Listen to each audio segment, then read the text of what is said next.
Greetings and welcome to Fanfiction Reader. I'm thrilled to bring fanfiction to life through audio. I put a lot of effort into these readings, so if you're enjoying the journey, please consider giving the video a thumbs up and subscribing to the channel. Your support means a lot. Now, let's dive into the story. Chapter 1-1001 Rorschach's Warhammer Simulator Solar System, Earth. North America, United States. Chinatown, New York. At 9 o'clock in the morning, on the sofa of an old apartment, Rorschach had a solemn expression. His true identity was a time traveler, a foreigner. If it weren't for the explosive news on TV that Stark Industries closed its weapons department, Rorschach would have thought he had come to a parallel world. Rorschach is just a movie lover and a comic book cloud reader. The characters and plots that are familiar to fans of superhero movies.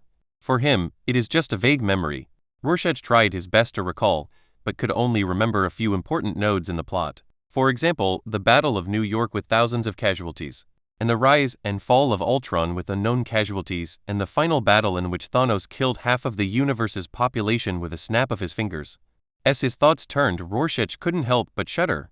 After all, watching superhero movies is a pastime. Experiencing it in person is another matter. Not to mention, the Rorschach who traveled through time and space only merged the memories of an ordinary teenager with the same name and surname, whose parents died. He has no money, no power, and no superpowers. Now, Rorschach can only choose to live in the home of his guardian aunt. He helps out in his aunt's Chinese restaurant in his free time every day, and collects a little tip from customers, trying to save up tuition for college. Rorschach is not without the idea of running away. As long as he maxes out his aunt's credit card and saves tuition, a plane ticket to the Asian continent is more than enough. Maybe, Rorschach will have a chance to meet the Ancient One of Camertage and become a magic apprentice. Even if his identity as a traveler is accidentally discovered and he is invited to drink tea by the SHIE Bureau, it is much better than becoming a statistic in the Battle of New York. However, Rorschach, who has merged the memory of Rorschach, for the aunt who took care of him since he was a child, the emotional connection between blood and water cannot be cut off. Moreover, the rashly changed living environment and the stubborn emotions unique to middle-aged people. It was not something that a young man like Rorschach could handle.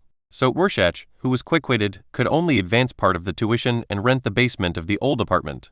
He borrowed tools from his neighbors and repeatedly reinforced it with steel and wooden boards, and stored a lot of food in fresh water. At the same time, Rorschach also hoped that when the New York War broke out, he and his aunt would still be at home and everything would be safe and sound. The wall clock in the apartment turned and the time was 9:30. Rorschach got up and planned to go out and start the regular routine of the day. In the morning, it was part of the last year of high school. In the afternoon, he needed to help his aunt run the Chinese restaurant business. In the evening, Rorschach had to continue to reinforce the basement. The borrowed tools also needed to be returned as soon as possible and time was quite tight. At this moment, a series of garbled letters suddenly flashed before Rorschach's eyes like an illusion. Warhammer 40k. Life simulator starting. Do you want to start the first simulation? Warhammer 40k? This is not a tabletop battle flag game. Is it a future science fiction IP built together with cultural creations such as novels, comics, games, animations, etc.? Rorschach frowned slightly, very confused. In his previous life, he was just a Warhammer Cloud kid. The main channel for learning about Warhammer is the video website Bilibili, a series of high-quality videos of Warhammer stories produced by host Colonel Dutch. After entering the pit, he occasionally reads some detailed articles on famous battles and the background stories of some characters. Rorschach is still clear about the basic storylines and the general composition of various races in the Warhammer universe. But let him tell in detail what battles happened on a certain planet, or who is the mastermind behind a certain incident, etc. Rorschach can only say that he is blind. However, for Rorschach, why is the Goldfinger of the time traveler related to the Warhammer universe? That is a dark, ignorant, desperate universe full of demons and snakes. Chaos is rampant, the Empire is corrupt, and the alien civilization is eyeing it covetously. Any hope is just a tiny spark that can delay the destruction of the entire universe if all travelers are given a choice. I'm afraid only mentally confused masochists will choose the Warhammer universe. Moreover, even after the masochists come, will they cry like a fart whose toes have been stepped on? At this moment, Rorschach was confused. But this did not prevent him from worrying about his life safety. In order to live a better life, he has to gamble with his golden finger. Simulation starting. You have come to the Warhammer universe time. Unknown location. Milky Way unknown star field. The moment you stepped on the surface of the planet, the subspace vibrated unknownly, and the eyes of the 4 gods of chaos fell on you. You hold your head with both hands and kneel down to wail XXXXXX appears in your mind shielded your skull exploded. You are dead. This simulation ends in 15 seconds. This simulation failed to retain any options. This simulation time is less than 24 hours, simulator loss has been exempted. This is dead? Rorschach blinked, looking bewildered. He seemed to have not yet recovered from the fleeting death.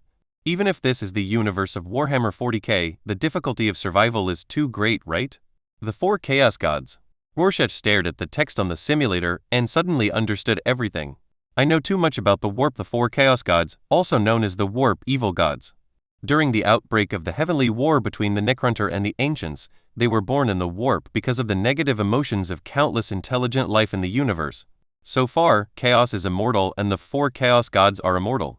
The more chaotic the Warhammer universe is, the more powerful the 4 Chaos Gods will be. And the more powerful the 4 Chaos Gods are, the more chaotic the Warhammer universe will be. For 40,000 years, there is no hope, only war. Can I block my memory? Rorschach tentatively asked the simulator. Unfortunately, the simulator is just a tool, not a system that works all the time. I just don't believe this evil. Rorschach's stubborn temper came up. He didn't plan to go to class, so he sat back on the sofa. Simulation starting. You have arrived in the Warhammer universe time. Unknown location. Milky Way unknown star field. The moment you stepped onto the surface of the planet, you began to pray desperately to the Emperor. The warp shook again and the eyes of the 4 gods fell on you again. Your prayers to the Emperor seemed to have no effect. You held your head with both hands and knelt on the ground wailing. You were on the verge of death, and in a trance, you seemed to see a cold sun shining on your soul. Your skull exploded. You are dead. Chapter 2-2002, Death World. Kadach. In this simulation ends and takes 1 minute. Google search reading. The options available for this simulation are as follows: 1. The Emperor's Gaze. Human Affinity. 2. None. 3. None. The simulation time is less than 24 hours and the simulator loss has been waived. The second simulation ended quickly.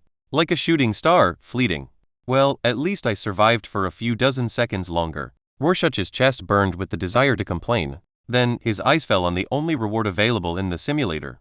The Emperor's Gaze. Human Affinity. You will be protected by the Emperor, and the favorability of most humans towards you will increase, while the favorability of Chaos and Xenos will decrease. Rorschach blinked and chose the reward. His prayer to the Emperor was just a bold attempt. Unexpectedly, it actually attracted the other party's attention. The Emperor, the founder of the human empire in the Warhammer universe. Those who loved him called him God Emperor, Lord of Mankind. Messiah. The monsters who hated him cursed him as the Corpse Emperor, the False Emperor, the Bacon who played with witchcraft. The Emperor does not love any individual human being, he loves all of humanity. I hope the next simulation will not attract the 4 gods of chaos, right? The Emperor's blessing. Rorschach swallowed subconsciously. He was a bit more concerned about skull explosion and headshot death. At this time, Rorschach seemed to have forgotten the troubles in reality. Like an internet-addicted teenager, he couldn't wait to start the next simulation. Simulation is starting. You have arrived in the Warhammer universe time. Unknown location. Extreme Starfield, Kadachin Galaxy. Kadachin. You stepped onto the surface of the planet, and you were surprised to find that in front of you was a small stronghold belonging to humans. You have no time to rejoice, you are already surrounded by countless deadly animals and plants. You survived by chance and did not die. You were rescued back to the stronghold by a Kadachin human who was out hunting. You expressed your loyalty to the Emperor and you survived temporarily. You find that there is only one Kadachin human in the small stronghold. He is a Kadachin recruit and is undergoing intensive training on survival in the wild. You try to learn combat and survival skills from the other party. Although the other party is silent, you still see some appreciation in his eyes. In the first week, you followed the Kadachin recruits for very extreme physical training. You began to urinate blood frequently, and you didn't even want to move a finger after lying down. In the second week, Kadachin recruits will teach you popular science knowledge about the deadly native animals and plants.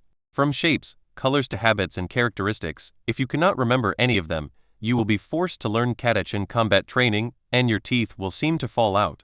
After a few pills, you feel like life is worse than death. In the third week, you followed the Kadachin recruits for basic firearms training and your shooting results were good. You were recognized by the Kadachin recruits. You accidentally discovered that the injuries caused by the extreme physical training in the past 2 weeks have actually healed. You think it is due to the cans of ample collected by the Kadachin recruits. The taciturn Kadachin recruits fell into deep thought.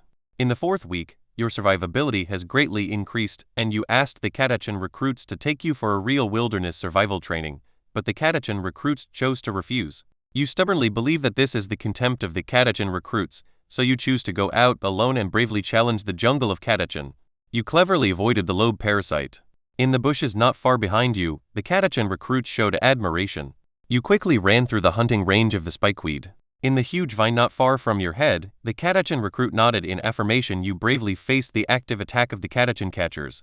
Next to the rancid water pool not far from you, the Catachan recruits who stopped 3 Catachan face-eaters in advance shook their heads and sighed. You escaped the Catachan catchers, but failed to notice the arrival of the heathen mosquitoes. You were bitten by a pagan mosquito a few times, and the venom entered your body, and your internal organs began to rot. You were on the verge of death. As you were dying, your rotting eyeballs seemed to see the figures of Catachan recruits. Your ears heard the beautiful blessings from the Catachan recruits. A Catachan fang pierced your heart. The end of your endless pain. The Emperor bless you, my friend. The taciturn Catachan recruit, Sly Marble, said his final eulogy. You are dead. This simulation ended after 27 days. This simulation has a retainable option. 1. Catachan Deadly Plants and Animals Illustrated Book 2. A Catachan Tusk Melee Weapon 3. Special training for Catachan recruits 1 month. This simulation time has exceeded 24 hours, and the simulator loss has not been exempted. Cooling time, 27 hours. Please invest resources to reduce the cooling time. Currently not holding any resources. Rorschach was confused by his reckless behavior in the simulator, but there was nothing he could do about it. So Rorschach considered the reward options listed on the simulator. From a practical standpoint, the first reward is useless. The living environment of Catachan is so special that it is rare even in the Warhammer universe. For the current Rorschach, the second reward can only be a collection of ballast. The skills of using Catachan's fangs are too demanding for ordinary people. Feeling sorry, Rorschach chose the third reward. 1 month of special training for Catachan recruits. Hiss! In an instant, Rorschach's muscles all over his body suddenly swelled up. Even the loose clothes he was wearing became much tighter. Countless methods of assassination and trapping were like natural instincts. It was completely engraved in the depths of Rorschach's memory. Catachan's recruit training is extraordinary. Rorschach, who had absorbed a lot of combat skills, rolled up his sleeves. He stared at the muscle lines on his forearms that moved with his heart and felt the joy from the bottom of his heart. During these days after crossing, Rorschach always lacked a sense of security. At this moment, Rorschach was full of confidence. As long as he continued to simulate, he could cope with all future crises. However, the Warhammer simulator needs time to cool down. If you don't want to wait, you need to invest resources to reduce the cooling time. Unfortunately, Rorschach doesn't know what type of resources the simulator needs. I can only wait for the right time to find out. At this moment, Rorschach, who was curled up on the sofa enjoying the afterglow of joy, seemed to remember something. He subconsciously looked at the wall clock in the apartment. He was surprised to find that several hours had passed while the hands were turning. Now, it was 12:20. Not only did he skip the morning class, he almost missed the afternoon part-time job. If I don't go out, my aunt will teach me a lesson. Rorschach jumped up from the sofa. He hurriedly grabbed his phone and keys and rushed out of the apartment. Chapter 3-3003, School Bully Eugene Rorschach pedaled his bicycle at high speed. Whether on TV or on the internet, the explosive news of Stark Industries continued to ferment. Even the window TV facing the street and the electronic GD sign hanging high were playing news reports. Even on the mobile phone screens of pedestrians on the street, Tony Stark was the only protagonist. However, this had nothing to do with Rorschach. He crossed several familiar streets and arrived at the door of a Chinese restaurant called Delicious. The restaurant was small and exquisite, but although it was small, it had everything.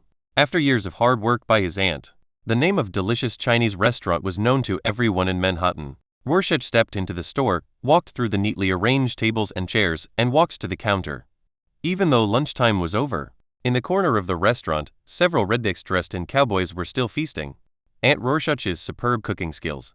For ordinary people in the United States who have monotonous diets and single cooking methods, it is no less than a dimensionality reduction attack. Good morning, Aunt. Rorschach walked up quickly and lay on the counter. At this moment, Aunt was sitting at the counter. The calculator under her fingertips was crackling, sorting out the accounts. Hearing Rorschach's greeting, Aunt didn't raise her head and said sarcastically, "It's 1 o'clock in the afternoon, Mr. Rorschach, you are late again." Aunt is not very old, only about 35 years old. She has short hair and wears a white chef's outfit every day. The slightly round chin also highlights her neat and tidy temperament of a strong woman. Ant stopped calculating the accounts and couldn't help rolling her eyes at the smiling Rorschach. Our tool man, Apprentice Mike, has asked for a long vacation, starting from one we can't pointed to the takeaway box not far away. So, I'm going to suspend the takeout orders. You can come back after you deliver these. Big Mouth Mike? The image of a thin, but very gluttonous black youth gradually became clear in Rorschach's memory. Didn't he always say he wanted to work overtime to learn cooking? Why did he suddenly take a vacation? A few days ago, Mike's 7-year-old brother disappeared. Ant sighed, with a bit of sarcasm in her eyes. You also know what kind of morality the police and the poor community are. Rich people like Tony Stark are their service objects. Mike can only mobilize the social skills of relatives and friends. If I have time, I will contact Mike to help, Rorschach said seriously, and then he picked up the helmet on the counter. Ant, I'm going to deliver the food first, otherwise I'll be criticized again. He easily picked up the heavy takeout box with one hand and turned to go out. Smelly Boydie Ant at the counter stared at Rorschach's broad and powerful back, showing a gratified Ant smile. However, she still blinked in confusion. Is it the growth and development period? Or is he secretly working out? Why does he seem to have become stronger? After years of hard work and exploration by my aunt, the business strategy of the delicious Chinese restaurant is to choose the middle and low-end people. While ensuring good quality and low price, the taste is kept as much as possible. Therefore, the radiation range of most takeouts does not exceed 5 kilometers. It only took Rorschach 20 minutes to deliver most of the takeout orders. These are basically old customers who can't forget after tasting my aunt's cooking. Now, Rorschach only has one set meal for two in his hand. Riding a bicycle through several crowded streets, Rorschach arrived at a recently renovated apartment building.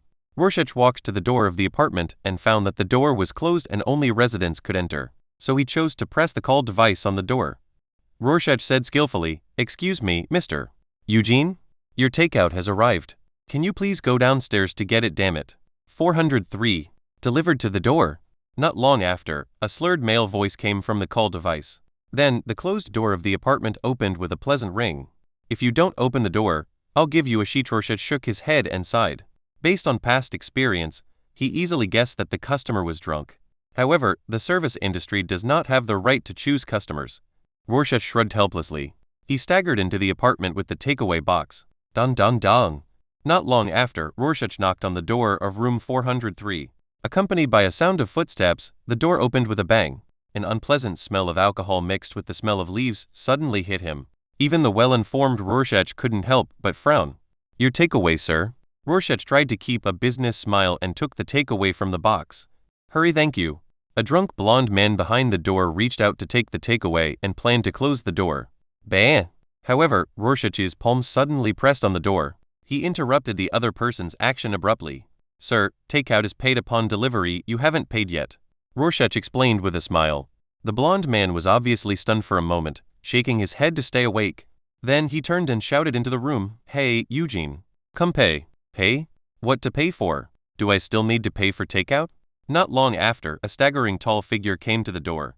He roughly pushed away the drunken blonde man. His eyes were blood red and he threatened Rorschach with a fierce expression. "Hey, kid, you better get out of here." Rorschach subconsciously narrowed his eyes.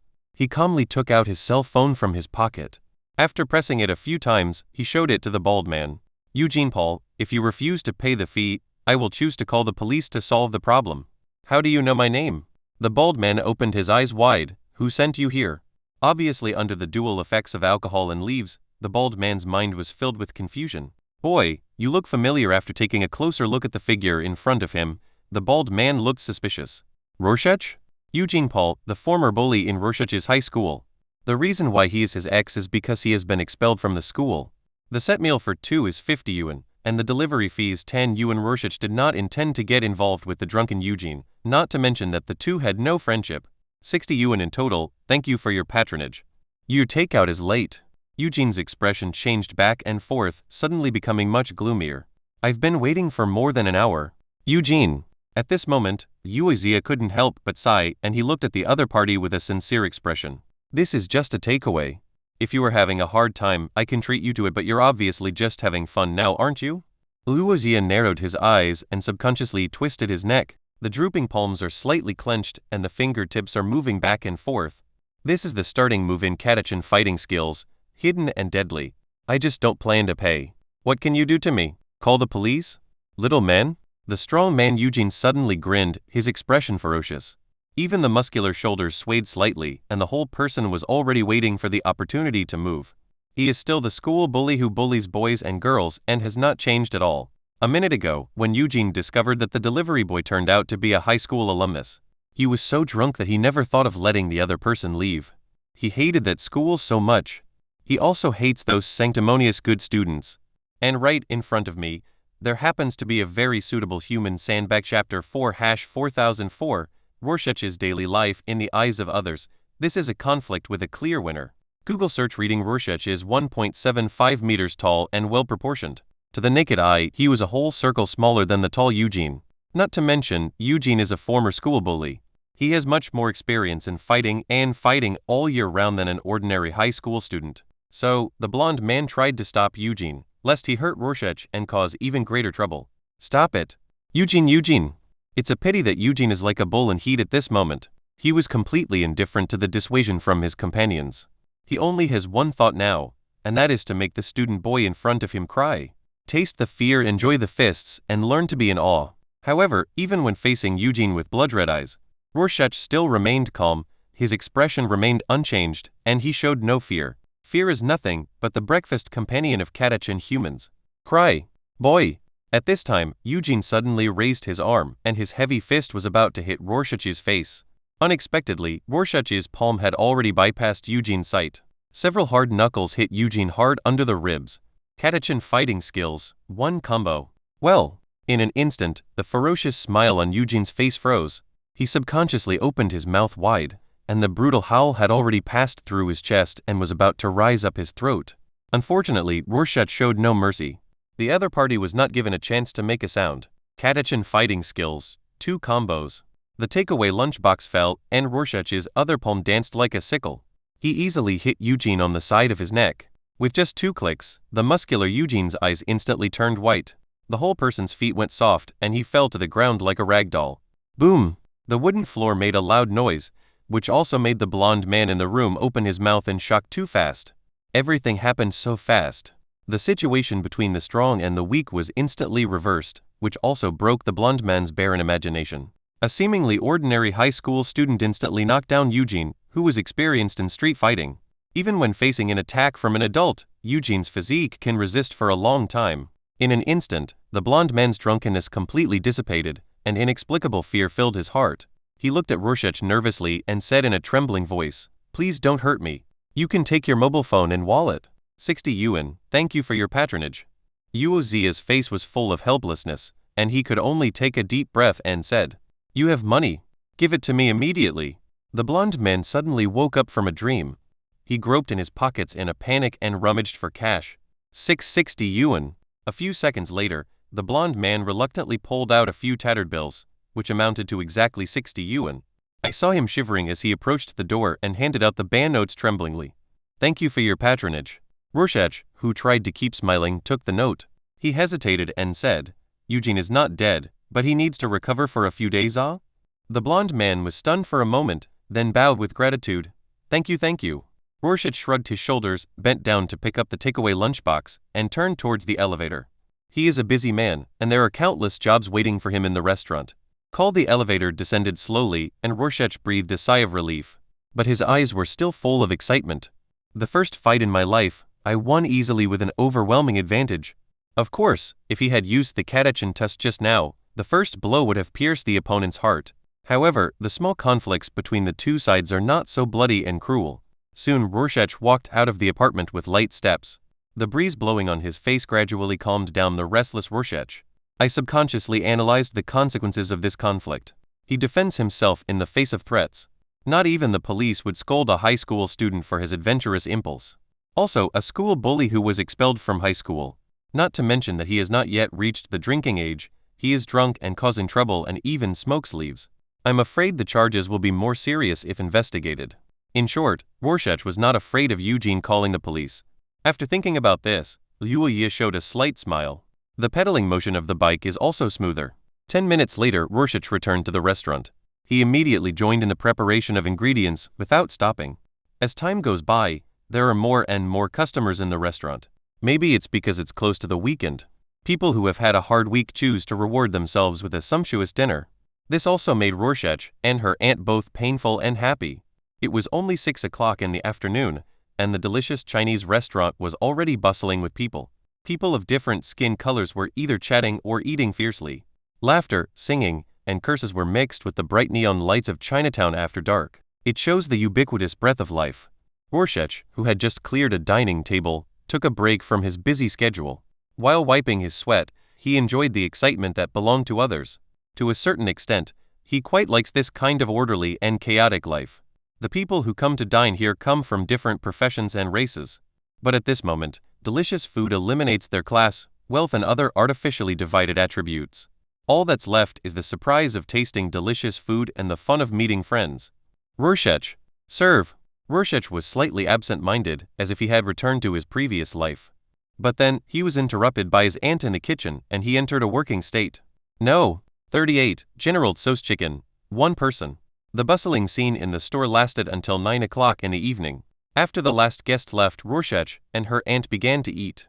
After Rorschach quickly finished his dinner. Under the instruction of my aunt, I packed several clean leftovers in takeout boxes. He gave it to the homeless people waiting in front of the restaurant. This is a kind act that my aunt has continued for several years.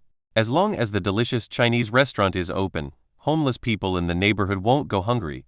When everything in the store is cleared, the lights are turned off and the store is locked. Rorschach took his aunt on his bicycle and went home to rest. At 10 o'clock in the evening, Rorschach lay in bed in a daze after a brief rinse. From time to time, the sound of the calculator returning to zero could be heard in his ears. It was the aunt in the living room who was sorting out the accounts and calculating the income. Rorschach, who was not sleepy, chose to open the Warhammer simulator. Cooling time, 17 hours. Please invest resources to reduce the cooling time. Currently not holding any resources. Rorschach frowned, grabbed the phone thrown next to the pillow, and pointed it at the simulator. The current resources do not match. Please put resources to reduce the cooling time. The perseverant Rorschach tried one after another on toilet paper, keychains, sheets, and other miscellaneous items. But the simulator in front of me still refused. What resources are needed? At least give me a hint? Rorschach fell into endless trouble. Then he seemed to remember something. Rorschach was seen biting his fingertips with a solemn expression, squeezing out a few drops of blood, and held it up in front of the simulator. The current resources do not match. Please put resources to reduce the cooling time. Sleep. Rorschach cursed and turned over, sucked his fingertips, and closed his eyes. Chapter 5-5005, Kadach and Saber, Night Harvester. In the basement of the apartment, the banging and roaring of electric drills continued. Even though it was the weekend, Rorschach still chose to get up early and continue finishing the safe house. However, every time he worked for a period of time, he had to open the simulator interface. Check the cooling time again. Time passed until the safe house was almost cleaned up. The cooling time of the simulator slowly ended and reached the end. Rorschach rubbed his hands impatiently and immediately started a new simulation. Simulation starting. Current identity. Kadach recruit. Do you want to descend as this? If you refuse, the simulator will choose to descend randomly. The simulator actually has a new mode? Rorschach licked his lips and blinked his eyes. He thought about it and chose to conduct this simulation as a recruit. You have landed in the Warhammer universe. Time 41. Location unknown. You have become a Kadach recruit. You are still immature and eager to offer your loyalty to the Emperor. You are temporarily recruited by the Empire and become a member of a Kadach regiment. You set foot on the surface of the planet. You are smart and capable and are appreciated by Colonel Iron Eyes. You are assigned to a veteran patrol team. You will be responsible for reconnaissance and assault missions behind enemy lines with 4 Kadach veterans. You have obtained the basic equipment of Kadach recruits, a laser gun and 4 fragmentation grenades. You try to ask the Kadach veterans for battlefield survival skills. The veterans sneer at this, but still teach you battlefield knowledge. You seem to have successfully integrated into this team. On the first day, you conducted your first patrol under the leadership of the Kadach veterans, and you gradually became familiar with the geographical environment of this planet. This is a desolate and desolate death planet with extremely poor visibility. Only within a short distance can you distinguish between the enemy and us. The patrol team will face greater dangers and challenges at any time. On the second day, you and the veterans received an order from Colonel Iron Eyes. You will go to an unknown location to conduct intelligence reconnaissance for the Empire's offensive plan. You have been given the authority to equip more weapons. You have not forgotten the veterans' teachings. You only chose a laser gun and 10 fragmentation grenades, as well as the traditional clothing of the Catachan people, a red headscarf. You have won the praise of the veterans, and you have gradually adapted to everything here. On the third day, you followed the veterans into the unfamiliar area, taking every step carefully, for fear of alarming the unknown enemy. Night is safe and sound, and you have survived. On the fourth day, you and the veterans ran into the reconnaissance scouts of the alien civilization. They were a group of green-skinned orcs wearing blue iron armor and holding broken guns. The Catachan veterans were used to it and chose to launch a sneak attack before the greenskins could react. You and the veterans wiped out all the greenskins. You survived unscathed and cleaned up the battlefield with the veterans. A Catachan veteran who was familiar with the alien race accidentally discovered that the greenskins in front of him seemed to be from the Deathskull clan. This is a cunning greenskin clan that is good at picking up scraps and creating war machines. For you who are responsible for the reconnaissance mission, this is not good news worth celebrating. The greenskins on this planet may have the terrifying ability to manufacture heavy weapons and equipment. On the fifth day, you encountered more greenskins and they came to you crazily wowg. You found that the blue armor of these greenskins was more refined, and the weapons they used were also powerful. A brave Catachan veteran was besieged by countless greenskins and died. Before you could mourn, one of your arms was bitten off by an orc boy. You endured the excruciating pain and smashed its big head with a fragmentation grenade. You lost too much blood and fell into a weak state. On the sixth day, your team seemed to have entered the hinterland of the greenskin-controlled area. More greenskins attacked and launched WOG to stop your progress. An unfortunately seriously injured Catachan veteran chose to be the last one to leave and cut a bloody path for the entire patrol. After several fierce battles, your injuries did not worsen, but gradually improved. The remaining 2 Catachan veterans agreed that this was a blessing from the Emperor, and you agreed with them. On the 7th day, you and 2 veterans passed through the territory of the Deathskull clan. In a place called Widow Valley, you actually found the ancient giant garbage factory of the Deathskull clan. This is a mobile fortress belonging to the Greenskin Orcs, a battle mecha. You and the Catachan veterans agree that the Green Orcs cannot be given time to grow in strength. You sent out a coordinate signal and risked a suicidal sneak attack to destroy the entire factory. The 3 of you gradually fell into the encirclement of the Green Orc tide. A Catachan veteran was unfortunately killed again. The sneak attack failed and the mission was terminated.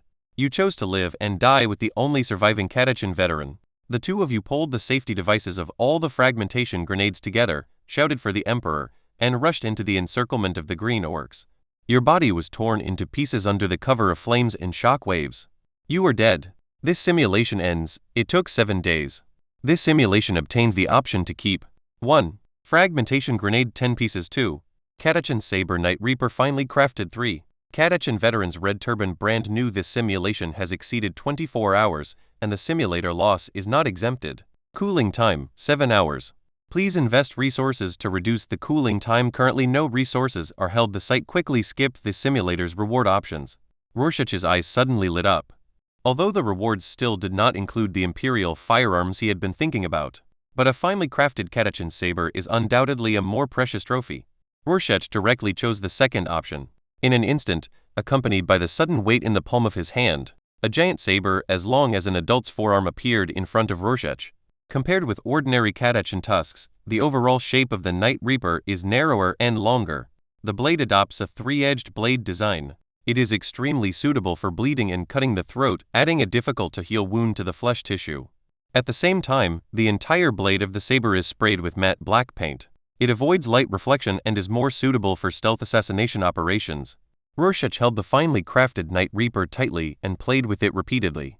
The smile on his mouth never dissipated completely. Sweet, your smile is sweet. At this moment, a familiar music ringtone sounded in Rorschach's pocket. He subconsciously answered the phone. However, after listening to just a few words, a surge of anger suddenly surged in Rorschach's chest, turning the tide. Chapter 6 Robbery. Please collect and recommend. When Rorschach arrived at the delicious Chinese restaurant with a hurried look on his face, the white police car of the Manhattan precinct had already parked on the side of the road. A yellow warning coil stretched out over half of the sidewalk. At the same time, a fat policeman with a big belly was holding a paper cup of coffee with a leisurely expression, and occasionally dismissed the passers-by who came to watch. In front of the restaurant, there were several non-staff reporters from unknown tabloids squatting in the corner. From time to time, they glanced at a black policeman on guard duty with twinkling eyes. Rorschach jumped off his bicycle and ran in front of the black policeman. Sorry, officer, I am a family member of the shop owner. Rorschach? Right? The black policeman showed a gentle smile to Rorschach and nodded. Your aunt has told us in advance. You can go in, the black policeman continued. But be careful where you step. Kid, the young man from the forensics department is on his way, and it will take time to extract the physical evidence at the scene. I see. Rorschach took a deep breath. He bent over the cordon and walked into the restaurant door. It was as if Rorschach's arrival attracted other people's attention. The few tabloid reporters who were smoking not far away turned their heads. He spat several times in the direction of the black policeman with an expressionless face. Black police officers seemed to turn a blind eye and remained indifferent. But the palm on the handle of the gun couldn't help but tighten a little. At this time, Rorschach entered the restaurant and only glanced at it a few times. The whole person's face became more and more gloomy. I saw rows of solid wood tables and chairs overturned to the ground. A large number of bowls, chopsticks, and cutlery were scattered all over the place, some of which were completely scrapped. Between the disorganized floors, brass-colored bullet casings scattered everywhere like a goddess scattering flowers. On the ceiling, countless dark bullet holes continued to extend all around, almost covering the entire restaurant. For a moment, it seemed like this was not a restaurant. Rather, it was the remains of a building that had just finished a guerrilla war. Rorschach suddenly became furious and clenched his fists. But he still suppressed his emotions and walked quickly to his aunt. At this moment, the aunt, whose short hair was soaked with sweat, had dull eyes. She sat on her exclusive chair with a pale face, her palms crossed together. The rough fingertips were bloodless from clenching them tightly. At the same time, a middle-aged policeman with a brown beard was sitting opposite his aunt. He seemed to be asking about the case, and he seemed to be passing the time. Because it starts from the time Rorschach enters the door. The other party lowered his head to check the watch on his wrist far more often than he asked his aunt. Aunt, are you not hurt? Rorschach called softly and put his arms around his aunt's shoulders. Rorschach?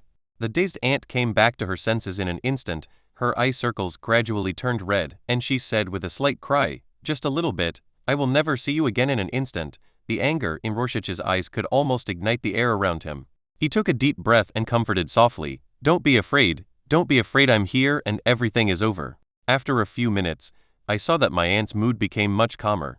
Rorschach raised his head with a serious expression and looked at the bearded policeman. Officer, what happened? What other big things could happen?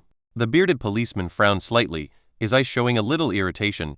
It's just a daily routine in Manhattan. Several masked robbers robbed property, and your aunt tried to stop it. But one of the robbers turned out to be a newbie, too nervous, pulled the trigger and shot up the entire restaurant. Don't worry, kid.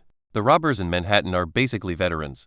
They usually only dare to rob money and will not hurt anyone. Hee hee. Rorschach suddenly became extremely angry and laughed. His face was gloomy, and he raised his hand and pointed at the messy interior of the restaurant. If this is not a big deal, in the eyes of you police, only hurting or killing people is a big deal? Is this how you police officers work with all the citizens' taxes? Does the New York Police Department, which has failed in its duties, need to give me a tax refund? Sir, I am just an ordinary police officer. If you think your freedom rights have been violated, you are welcome to go to the mayor of New York to trouble. Before he finished speaking, the bearded policeman suddenly stood up and walked out of the restaurant without looking back. Also, it is the responsibility of the FBI and the crime squad to catch serious criminals. I just want to remind you out of good intentions that if criminals find that there are many people with money and stupid people in a place, they will definitely come back again. I suggest you stop working for a while. Bar. The bearded policeman seemed not to care whether the physical evidence at the scene was intact or not. He waved the black policeman away as he walked. Rorschach's eyes narrowed slightly and he was about to scold him. The aunt beside him grabbed his arm. Auntie closed her eyes, her tone full of exhaustion. Rorschach, I said poor people cannot get help from these police officers, and rich people are the targets of their responsibility. Forget it. Consider yourself unlucky. Rorschach's eyelids twitched a few times. He turned to look at his aunt, with an extremely stiff smile on his face. Okay, Auntie, I will listen to Auntie on everything. However, Rorschach had other plans in his heart. Consider yourself unlucky? Impossible. This matter will not end until one dies. After a moment of silence, Rorschach leaned over to his aunt and whispered, Aunt, shall I take you home to rest first?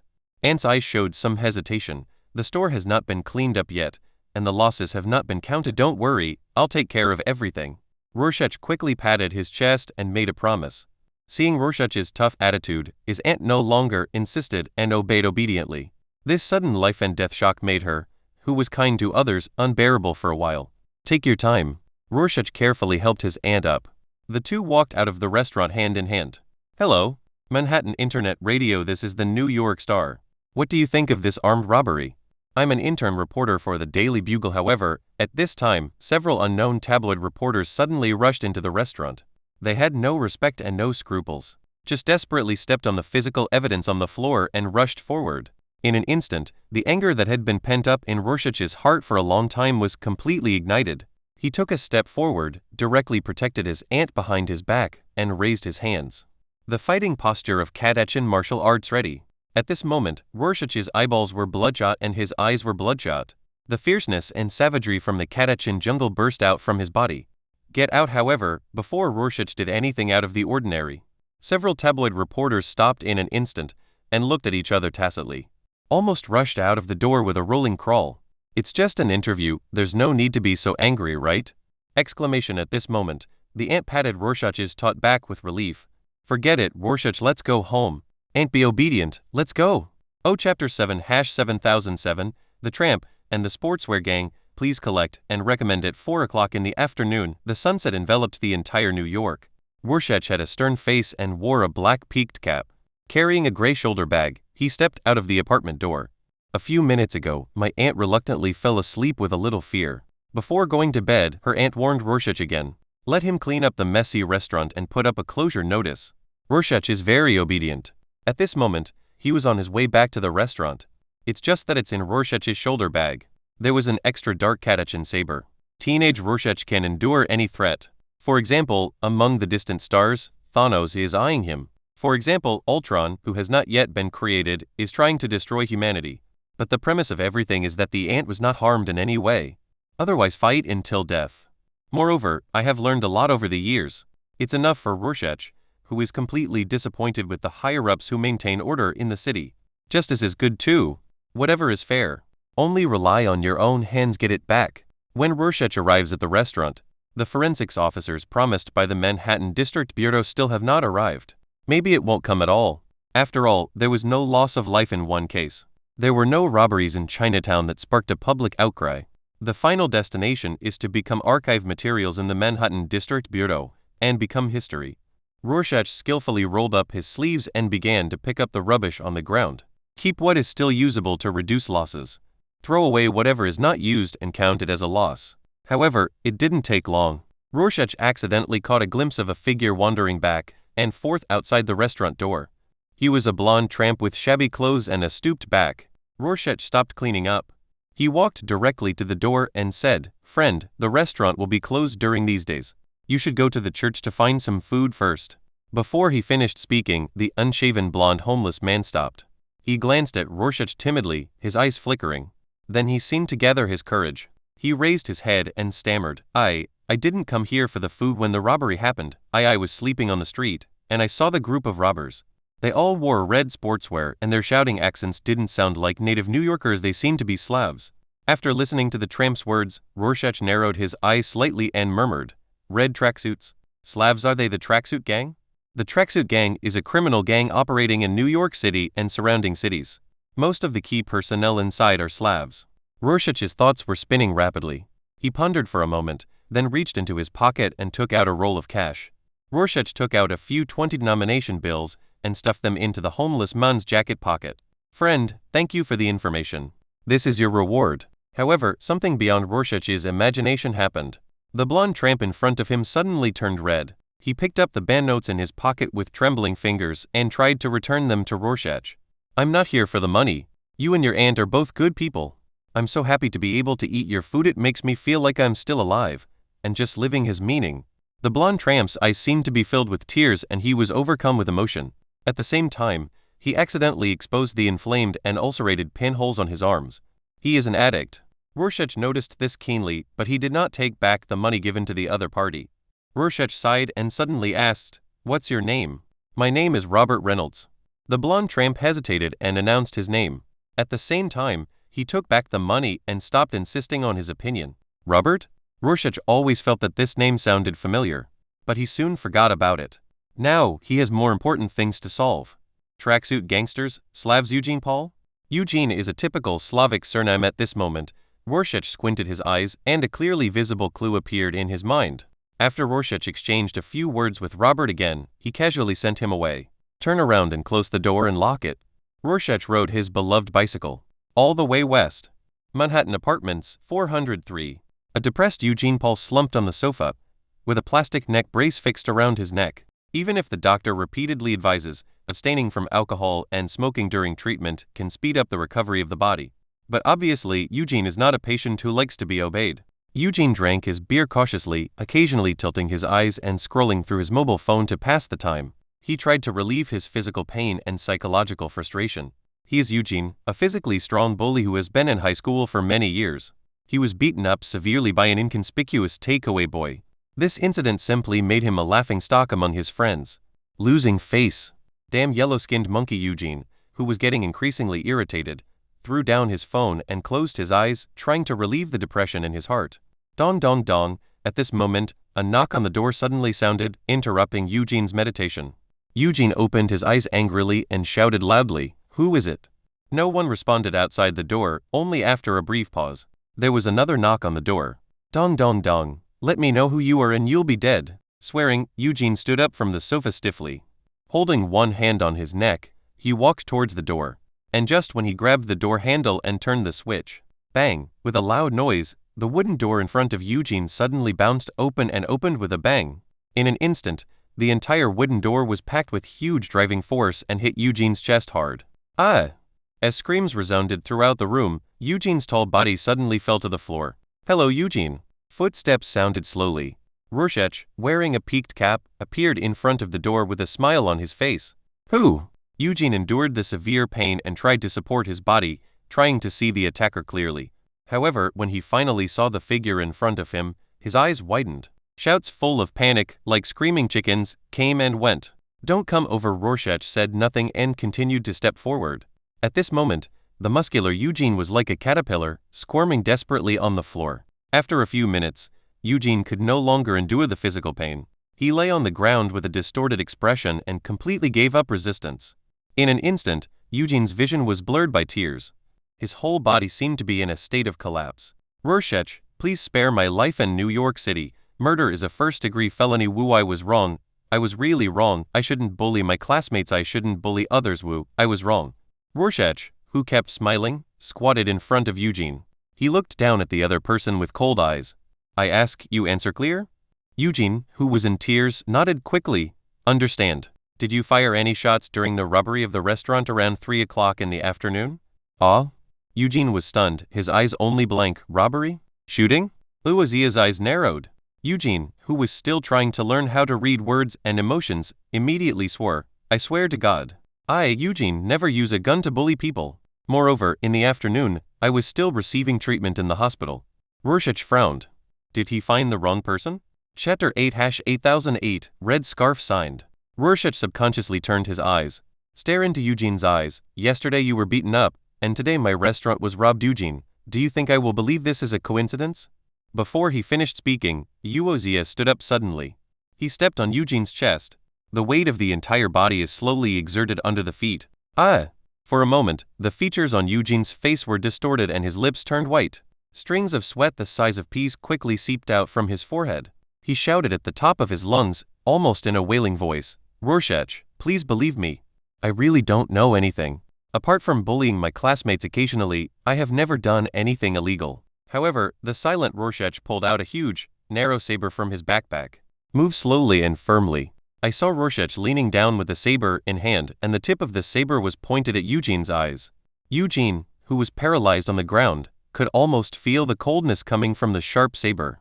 This made his liver and gallbladder split, and he didn't dare to move at all. At the same time, a cold countdown also popped out from between Rorschach's teeth. 1. It's Sergei. Under this extremely terrifying mental pressure, Eugene's eyes instantly collapsed, and he shouted in a broken voice, It must be Sergei. It must be him. His cousin is a gangster. Sergei told me that their whole family has a gang background. A smile appeared on the corner of Rorschach's mouth, and it disappeared briefly. His gesture of holding the saber remained unchanged, but the force pressing on Eugene's chest was reduced by most of it. I thought Sergei was just bragging. Who doesn't know a few gangster friends? But I didn't expect that he would participate in the robbery and robbed your restaurant. Eugene had tears in his eyes, and his words seemed to contain unspeakable grievances. Rorschach fell into deep thought and suddenly asked, "Why do you think it was Sergei who did it?" "I'm not sure, but Sergei didn't come to the hospital to see me this afternoon." Eugene's expression kept changing, and he said angrily, "Moreover, the embarrassing story of my injury has spread throughout the entire social circle. Except for Sergei. No one else people know about this. One more thing, Sergei has liked tinkering with firearms since he was a child, but his skills were so bad that he was too embarrassed to show off, so he only mentioned it to me. Sergei is the blonde man I saw yesterday when delivering food." Rorschach took a deep breath, thought briefly, and made a decision. He slowly put away the Catechin saber and moved away from the sole of Eugene's foot. "His full name?" Rorschach asked. "Sergei Petrov the Younger," Eugene blurted out. "Where do you live?" Rorschach continued to ask. "Probably somewhere in Brooklyn." "I really don't know where exactly because I've never been to his house." Eugene, racking his brains, tried his best to explain. Now he was afraid that Rorschach would not believe his words and continue to be violent. Rorschach looked at Eugene again and nodded with satisfaction. Now Eugene was too frightened to lie. He really wasn't involved in the robbery. Rorschach turned his eyes and suddenly found the mobile phone that Eugene had thrown on the sofa. He stepped forward, picked it up, and handed it to Eugene on the ground. "Call Sergei and ask where he is." "Clear." Eugene took the phone, carefully searched for the number and dialed it. Unfortunately, there were only blind tones coming from the other side of the phone, with no one answering. Eugene held his neck with an ugly expression. He looked at Luozia and said with a wry smile, "No one answered at all." Rorschach nodded expressionlessly. This was also within his expectation. "Borrow it." Rorschach took the phone from Eugene's hand and turned to leave. The long night is just the beginning. Just when he was about to step out of the room, Luozia suddenly stopped and turned to look back. "Do you know the rules to save your life?" Eugene, who was still trembling on the ground, quickly answered, "I will not call the police. Nor will I tell anyone. I will try my best to be a good person. Thank you for your cooperation." Rorschach nodded with satisfaction and walked out of the room. Wait until the footsteps in the corridor gradually fade away. Only then did Eugene hold his body up with difficulty, groaning in pain from time to time. It's simply an unnecessary disaster. The traffic in the middle of the street is dense, and the piercing horns sound one after another.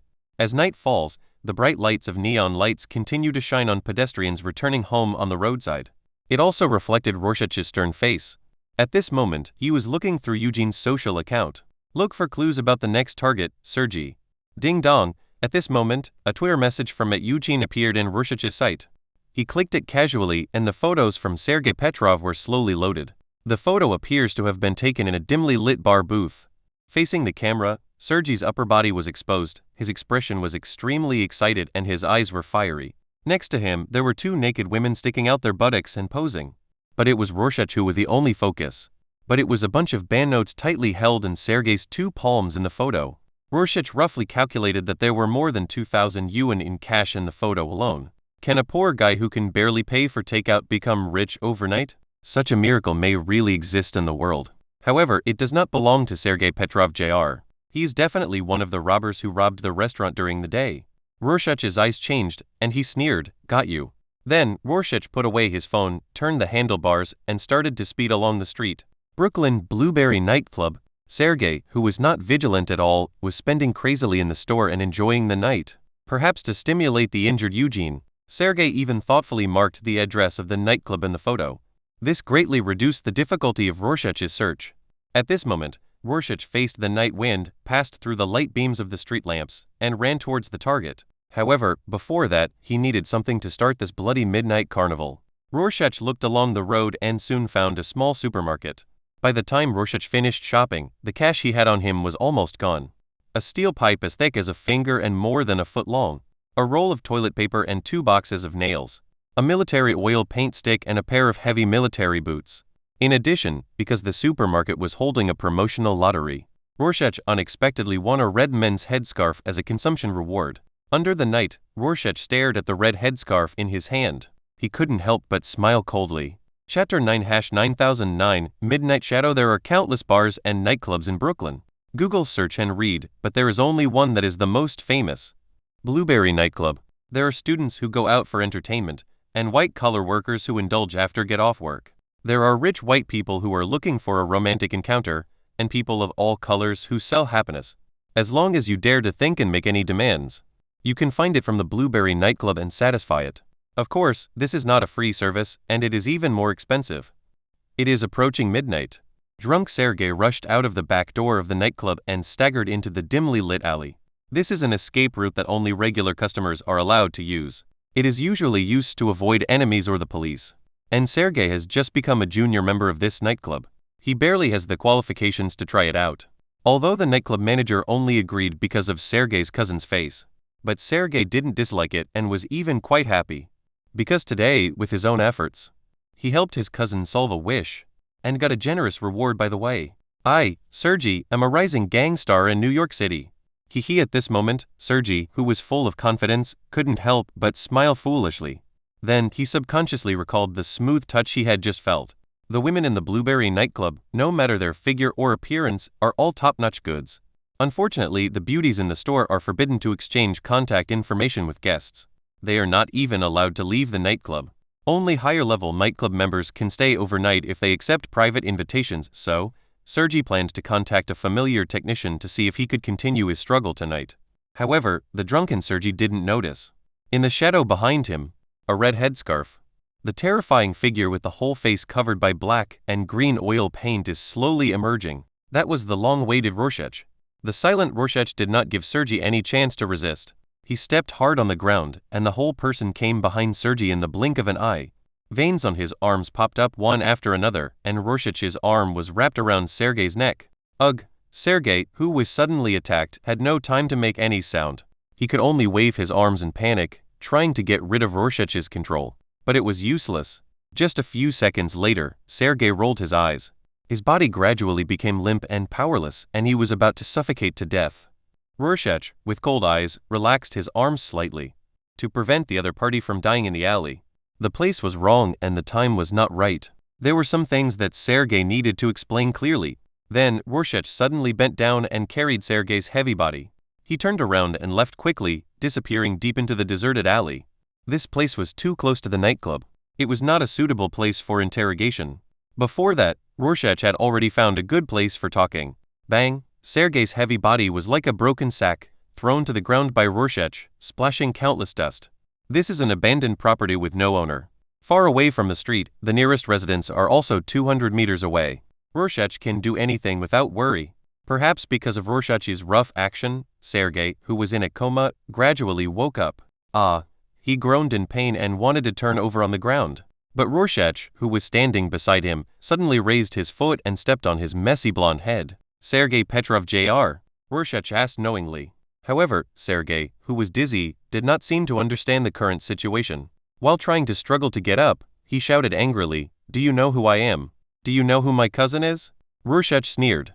The other foot in military boots was raised high and suddenly fell down. Crack! Accompanied by a crisp sound of fracture. One of Sergei's arms was like dry firewood, breaking easily. Sergei's miserable cry just came out. He was blocked by Rorschach's shoe sole and suffocated directly in his mouth. At this moment, Sergei, with blue veins on his neck, was like a dying fish. As he trembled all over, countless sweat soaked his thin clothes. I don't know how long it took. I felt the strength of the struggle under my feet weakened. Rorschach continued to ask with cold eyes, "I will only ask once. Who proposed the goal of robbing the delicious Chinese restaurant?" After Rorschach asked, he moved the sole of his shoe that was stepping on Sergei's mouth. Sergei was now in a very embarrassed state, no longer as rebellious as before.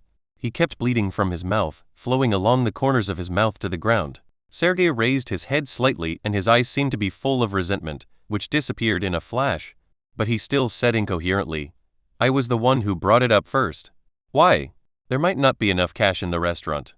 If you go to the supermarket next door, wouldn't you be able to rob more cash? Is it because there is no risk in that restaurant? Rorschach stared at Sergei expressionlessly.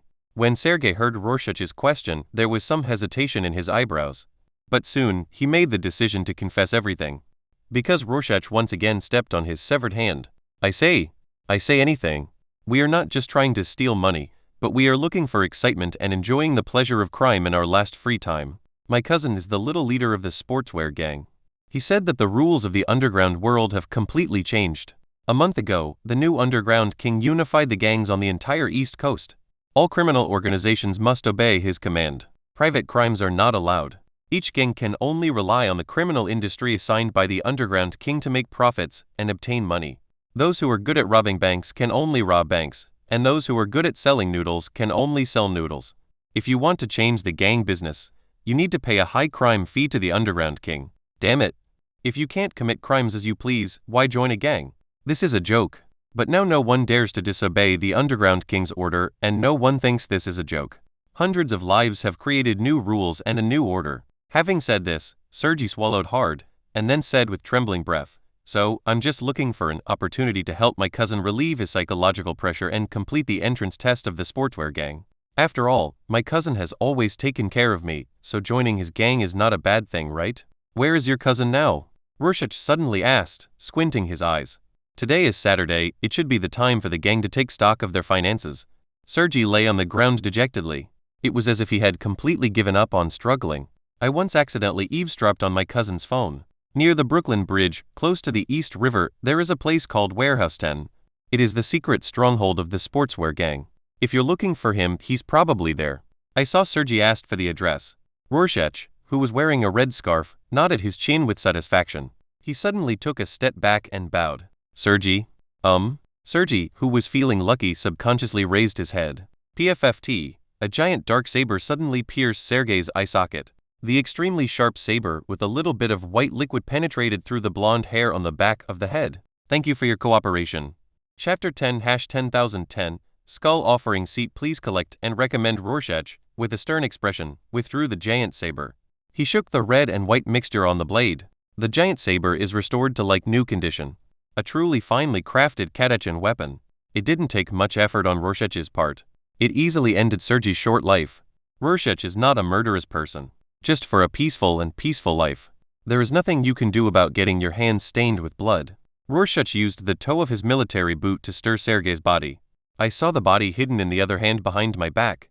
The phone with the recording function turned on is running quietly. "Apparently, Mr. Scourge did not realize his mistake. Rorschach bent down and picked up the phone.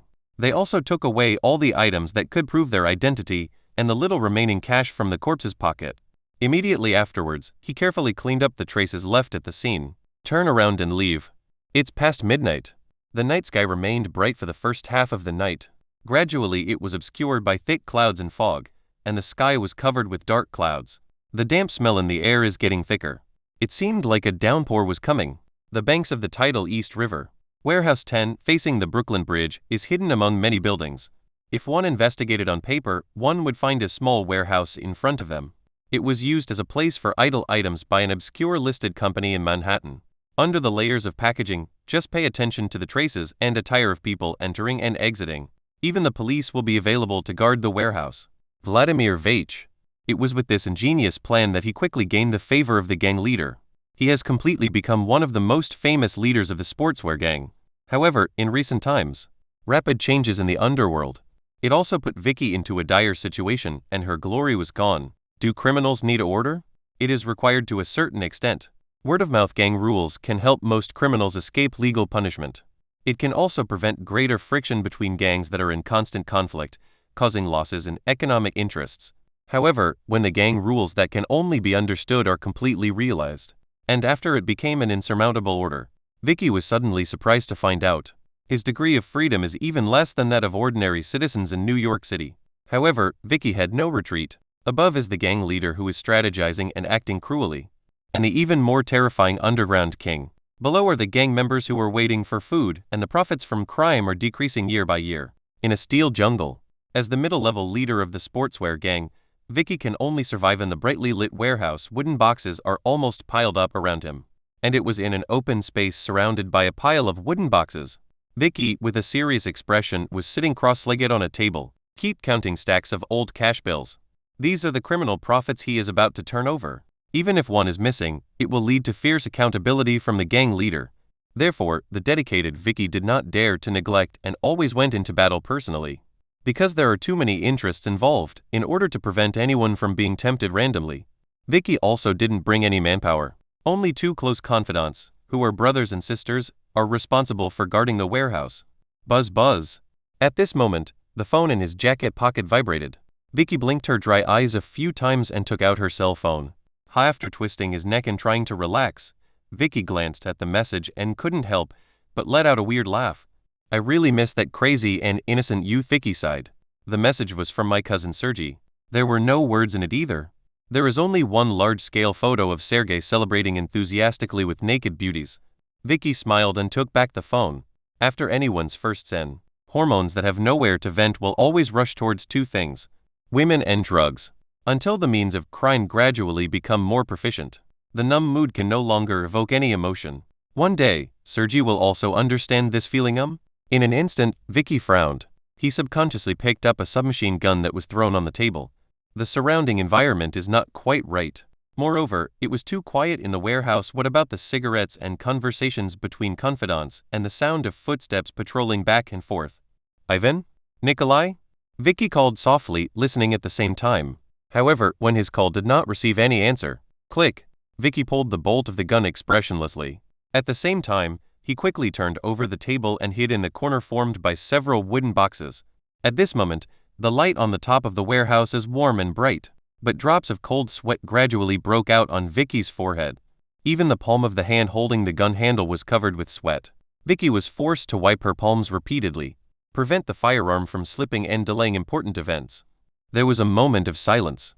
Vicky swallowed and shouted to the extremely silent warehouse, "Friend, if Ivan and Nikolai are still alive, please spare their lives. Both of them are men who come out to make a living and have families to take care of. Do you need any help? If I can solve it, I will definitely not refuse.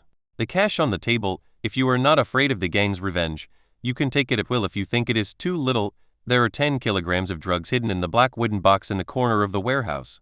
The purity of the goods is not low and it can be worth millions." For a moment, except for a faint echo, there was no sound in the warehouse. Vic was sure that the other party was definitely not a policeman. If it was not a professional killer sent by the hostile gang, then it must be those mysterious vigilantes. Bang, bang, bang. Suddenly, a round object the size of a basketball was thrown out from the narrow warehouse aisle. After countless flips and rolls, it rolled to Vic's feet. Just a subconscious glance. Vic's face changed suddenly. He couldn't help but close his eyes and squeezed out a trace of grief from between his teeth. Ivan. It was a human head. A bloody head with a familiar face. It was also a human head with both eyes pierced by thin iron nails. And at the tail of the iron nail that penetrated into the eye socket, there were actually several strips of toilet paper wrapped around it. At this moment, the blood-stained toilet paper was tightly pasted on the face of the human head. It was like a horror costume in Halloween. The absurdity was full of weirdness, and the fear was brewing in fear. Vic, who was breathing heavily, suddenly opened his blood-red eyes. He gritted his teeth and shouted loudly, "I swear in the name of God, the sportswear gang will always hunt you down. And hunt down your family. Kill everything you care about most. Even if your family only has a dog, we will find it, chop it up, and send it to you in person. Wait for death. Bastard." Bang, bang, bang. Vic, who was furious, poked the muzzle of the gun from the edge of the wooden box. He pulled the trigger hard and fired aimlessly and crazily. Hot shells exploded on Vicky's face from time to time. He couldn't help but dodge. However, every time Vicky's eyes swept over the miserable head, the complex emotions of sadness and anger would once again make him lose his mind. Click! The submachine gun magazine was empty and made a sound of hanging up. Vicky gasped violently and his fingertips trembled as he touched his waist. He planned to change the bullets. Whoosh! But at this moment, an iron nail with toilet paper wrapped around the tail silently shot out from the gap between two wooden boxes not far away. It was inserted into the back of Vicky's hand with great accuracy. "Ah!" Vicky screamed, and the gun suddenly fell from his wet palm. Before Vicky could react, more iron nails flew out like bullets. They were actually nailed to Vicky's face, piercing into the flesh and blood, 3 points into the bone. Chapter 11-11011. Simulator Resources. Guns please collect. Please recommend. The unbearable pain seemed to have aroused Vicky's ferocity. Google search reading. He forced his eyes open. He stretched out his arm regardless of anything, trying to grab back the submachine gun that fell in front of him. Unfortunately, Vicky, who was caught up in the impulse, ignored the blind spot of his vision. A figure on top of the wooden box suddenly jumped down. While the person was still in the air, a huge black and dull saber chopped down with force. Snap, accompanied by a faint crisp sound and a suddenly rising tragic howl. Vicky's palm and half of his forearm completely left the human body. He fell into the cold embrace of the concrete floor. Swish! At the same time, the narrow and dull giant saber turned again with the wrist of the knife holder. It stabbed into Vicky's chest. In the blink of an eye, Vladimir Vicky was completely nailed to the wooden box. Who, until this time, Rorschach, wearing a red scarf and painted on his face, was completely relieved. His whole body went limp. He almost fell to the ground. A night of running had almost exhausted Rorschach's physical strength, especially when he killed the other two people before. Not only did he overexert his left arm and strain his muscles, but he almost let the other party break free from his restraints, causing a greater crisis. That's why Rorschach wanted to use bloody scenes to stimulate Vichy. He wanted to increase the psychological pressure on the other party. In the end, pressure would lead to fatal mistakes. Otherwise, Rorschach would not be so cruel as to sacrifice his skull. He has never been a cruel person. Rorschach, with a complicated look in his eyes, glanced at Vichy, who was in a dying state and vomiting blood. He shook his head slightly. Then Rorschach tentatively moved his injured left arm and found that the problem was not serious. Then, he immediately began to rummage through boxes and explore the surrounding wooden boxes. From the moment he sneaked into the warehouse, the simulator, which had been silent, kept giving reminders. There are resources that can be put nearby, please recycle them as soon as possible. 20 minutes later, Rorschach completed the initial exploration. Most of the wooden boxes contained luxury goods that were smuggled to avoid taxes. However, 5 of the boxes contained brand new firearms. Curious, Rorschach reached out and picked up a submachine gun that smelled of pungent gun oil. The simulator interface immediately appeared in front of him. Harmful substances. Guns can reduce the cooling time by 1 hour. Do you want to absorb harmful substances? Rorschach slightly widened his eyes. The resources required by the simulator are guns? At this time, more than 10 hours had passed since Rorschach's last simulation. The cooling time has ended and the simulation can be started at any time. Rorschach chose to absorb and planned to see what changes the simulator had. Current cooling time that can be consumed, 1 hour. 1 gun for 1 hour. Rorschach's eyes lit up and he no longer hesitated. He quickly absorbed all the guns in the warehouse, even the guns of several dead people. Current cooling time that can be consumed, 6 days and 5 hours. 149 hours. Staring at the final number displayed on the simulator, Rorschach couldn't help but smile. According to the ratio of 1 hour of cooling down to survive 1 day, 149 hours can simulate 149 days, nearly half a year. Enough for Rorschach's combat power and ability to survive to be much stronger. But the most important thing is, the American continent may lack all resources, but it has no shortage of guns. By the way, I wonder if drugs are considered harmful substances. Rorschach, who has a bright future, suddenly remembered what Vicky said. There are still 10 kilograms of white flour hidden in the warehouse, waiting for Rorschach to find. I just don't know if the simulator needs this kind of thing. Rorschach, who is full of energy, seems to have forgotten the slight pain. He searched and found the black wooden box in the corner. But when Rorschach pried it open, he found that it was empty. There was nothing in the box at all. Well, why should I be so naive to believe in a gang leader? Rorschach couldn't help but laugh at himself. However, just when Rorschach was about to turn around, I seemed to hear some noise. Da-da-da. Rorschach, with his eyes narrowed, suddenly raised his leg and kicked the black wooden box beside him.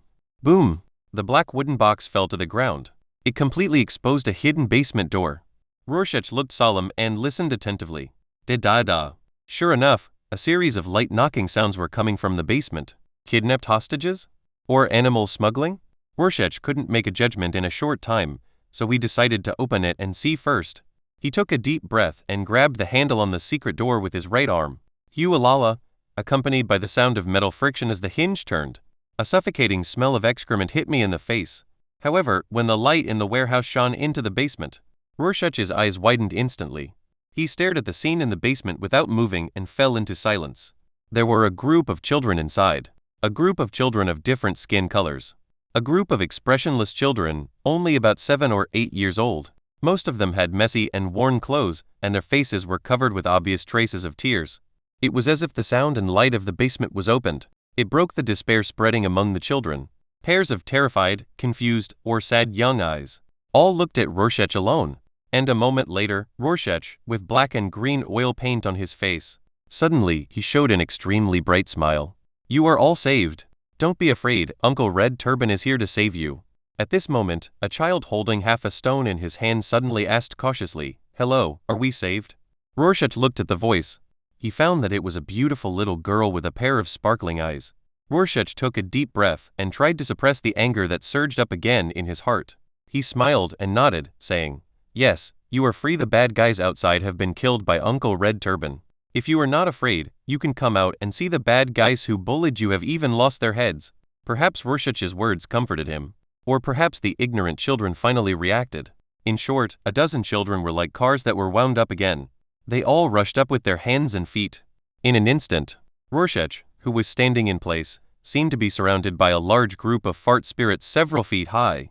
While they kept shouting excitedly, the dirty little claws kept grabbing Rorschach's clothes and pants and shaking them back and forth. At this moment, Rorschach, who tried to stay calm, couldn't help but have a headache. This won't work. He still has to clean up the entire murder scene and try to minimize the traces left. But what about the child in front of him? Chapter 12 Tunnel Warfare. Hey, tunnel warfare. Bang bang bang. Rorschach, who was in a hurry, suddenly clapped his palms and made a crisp sound. After making sure you have captured the attention of all the children, Luozia narrowed his eyes and asked vividly, "Children, do you miss your parents? Do you want to go home? Think. In no mood.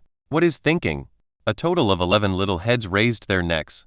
The crystal clear eyes on the dirty little faces kept blinking.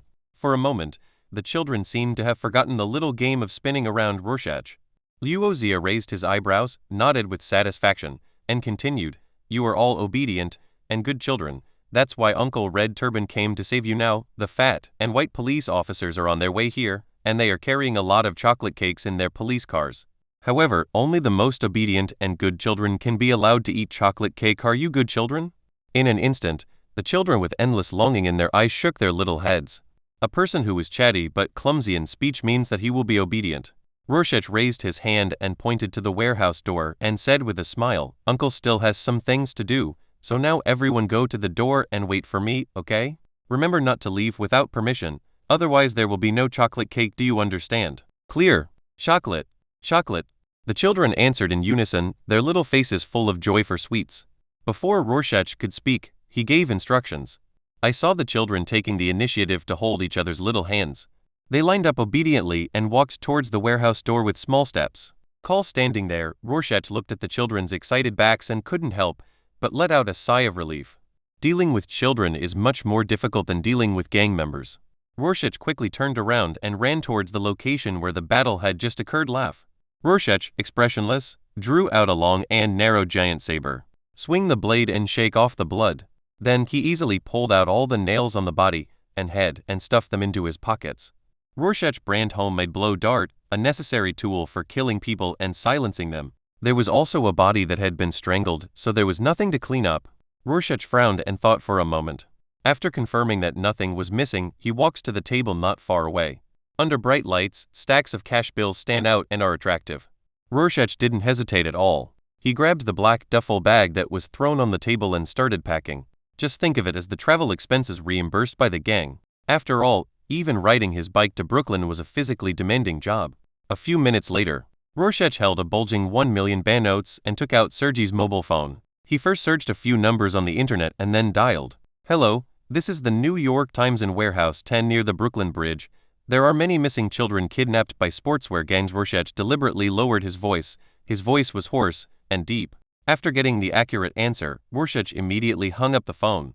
Then, he made anonymous reporting calls to famous media outlets, such as the Daily Bugle and the New York Post. On the last call, Rorschach contacted the police. Then Rorschach picked up the heavy duffel bag and walked out.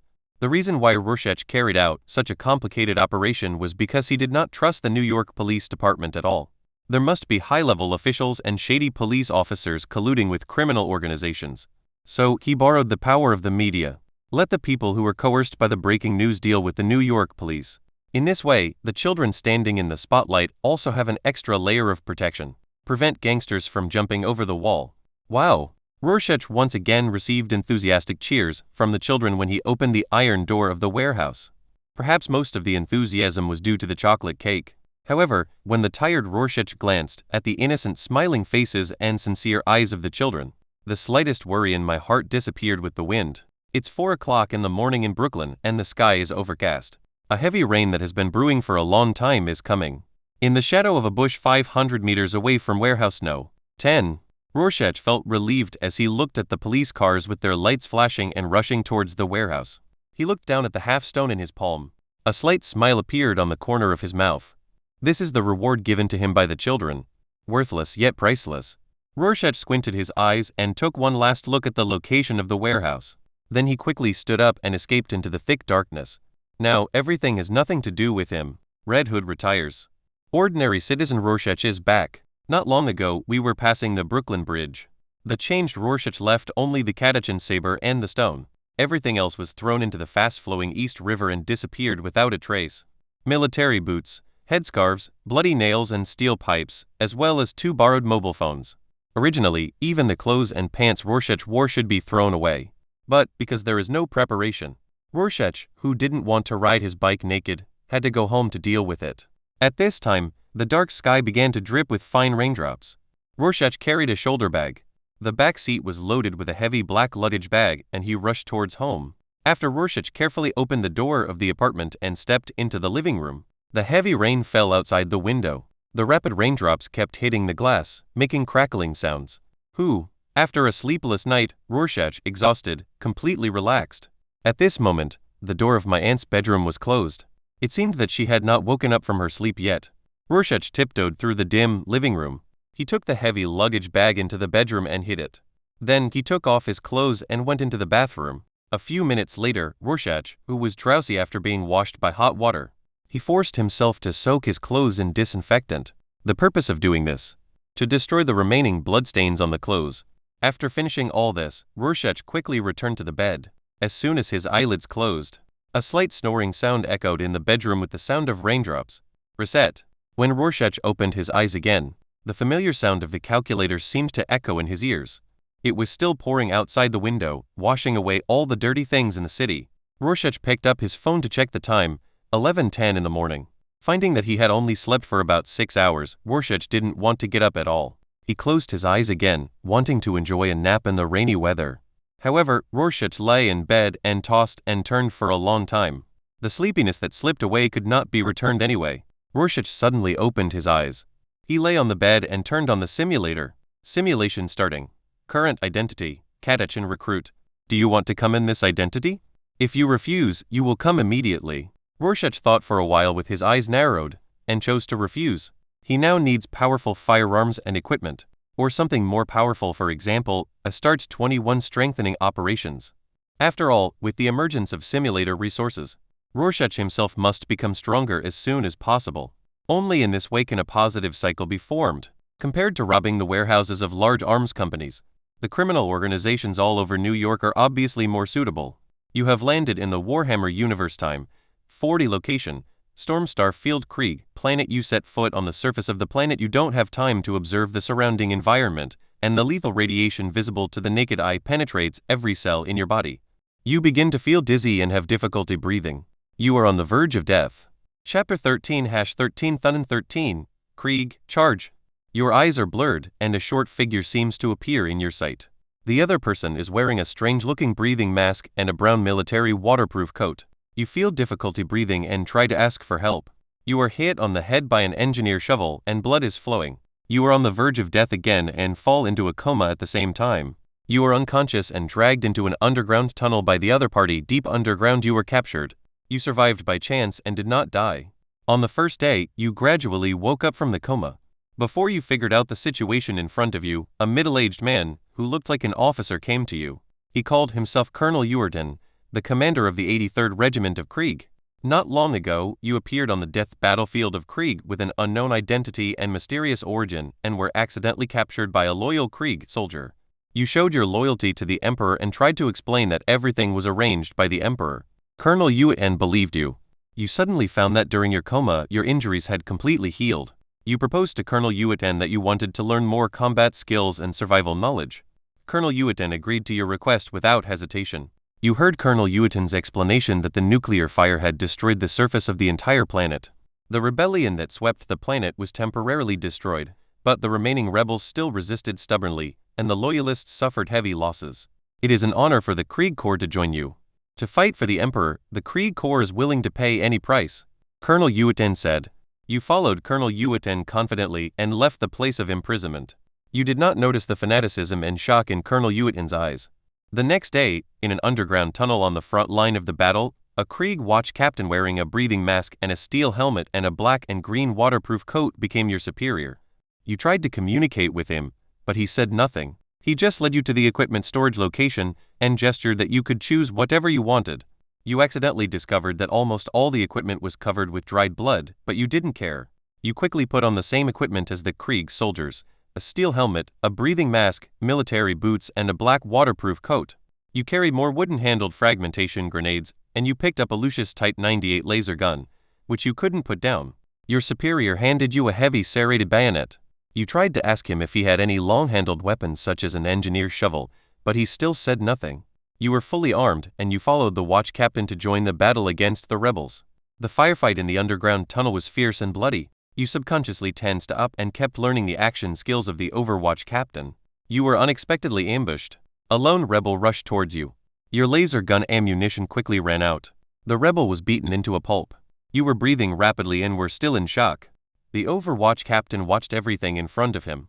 After the short battle, he or she told you that the Lucius Type 98 laser gun was powerful, but the battery capacity was too small. You needed to learn to control the amount of ammunition during the battle and maintain combat effectiveness at all times. You suddenly realized that the other party was not unwilling to talk, but unwilling to communicate with a mysterious stranger. You killed the rebel and proved your loyalty. Now you are comrades in arms. On the third day, you cut the throats of 2 rebels with a heavy sawtooth bayonet in a battle. Your wonderful performance even attracted the attention of the Overwatch captain. The taciturn other party tried to ask you for tips on using knives. On the 4th day, you joined the infantry squad under the leadership of the captain of the watch. The task of the 10-man squad was extremely difficult. The rebels were frantically attacking the underground nest of the loyalists. Your task was to stop the enemy's advance and try to attack back. You seemed to gradually adapt to the fighting methods in the underground tunnels. You began to use the shadows of the tunnels and a large number of wooden-handled grenades to successfully kill a small number of rebels.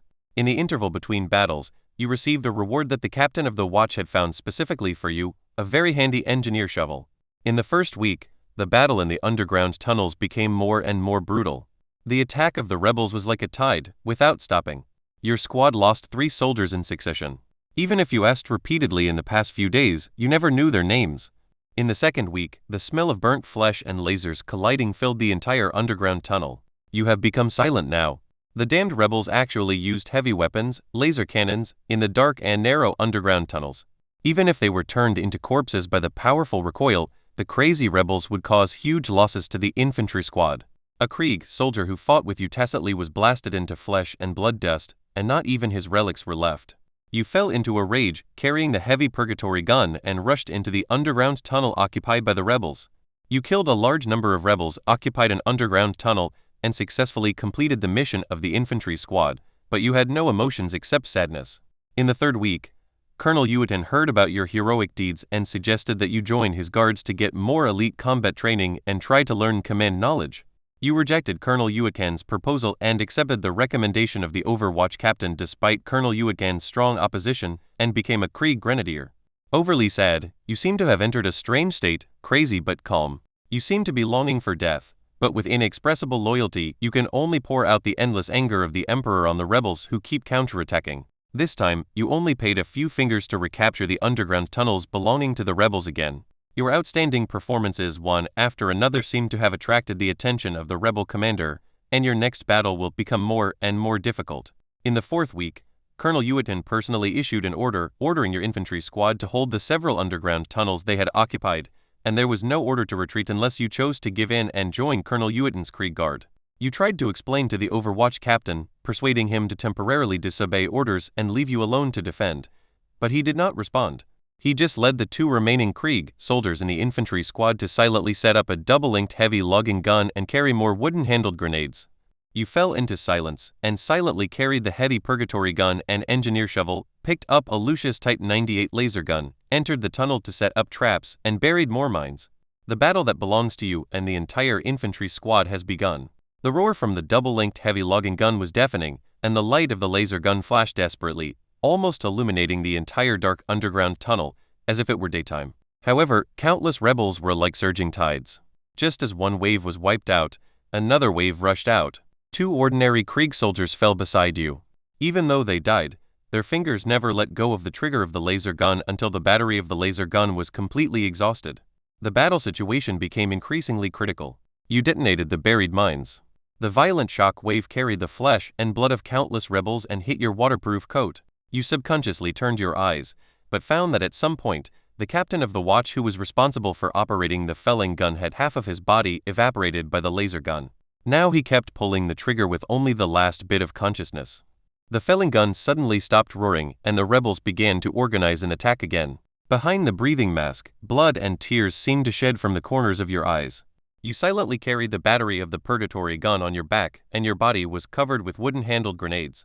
You retreated a distance, crouched in the shadows, and waited for an opportunity to move. In a trance, you seemed to remember the taciturn Overwatch captain, who occasionally recited a few lines of prayer.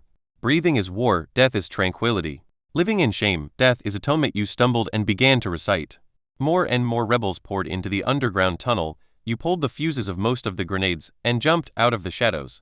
In an instant, your roar resounded throughout the underground tunnel. Krieg charge! Chapter 14I, Captain America's deputy, was cheated. The flames and fragments of the wooden-handled grenade detonated the battery backpack of the Inferno gun. Google's search reading a violent explosion occurred, and the underground tunnel collapsed completely. While you were blown to pieces, you were also covered by tens of thousands of tons of earth and rock. You were dead. This simulation ended after 30 days. This simulation has a retainable option. 1. Krieg Legionnaire Set New 2. A bundle of wooden handle fragmentation grenades 12 pieces 3.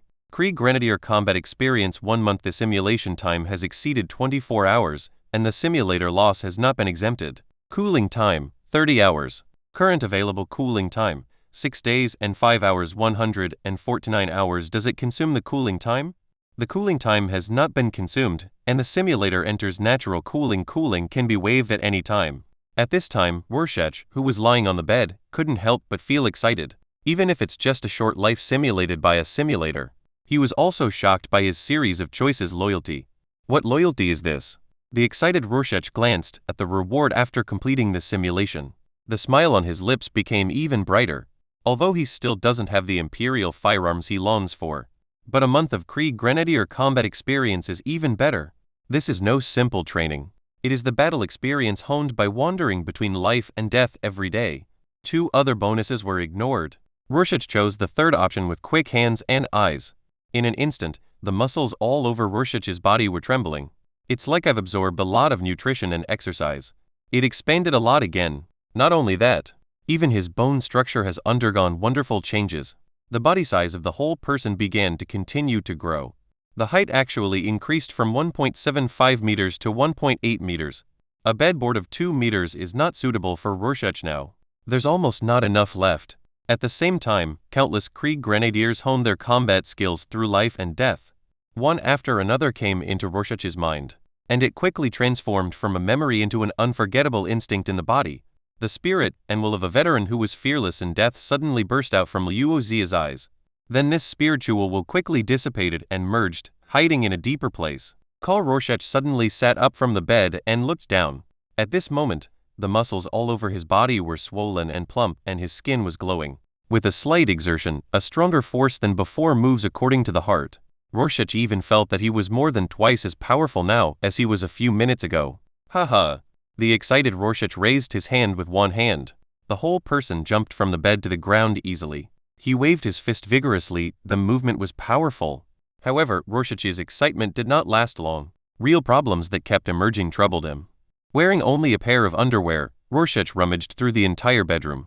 Only then did he manage to scrape together a few sets of clothes that barely fit. He needs to replace all his clothes. Rorschach kept thinking while putting on his loose and baggy sportswear. Problems that can be solved with money are naturally simple.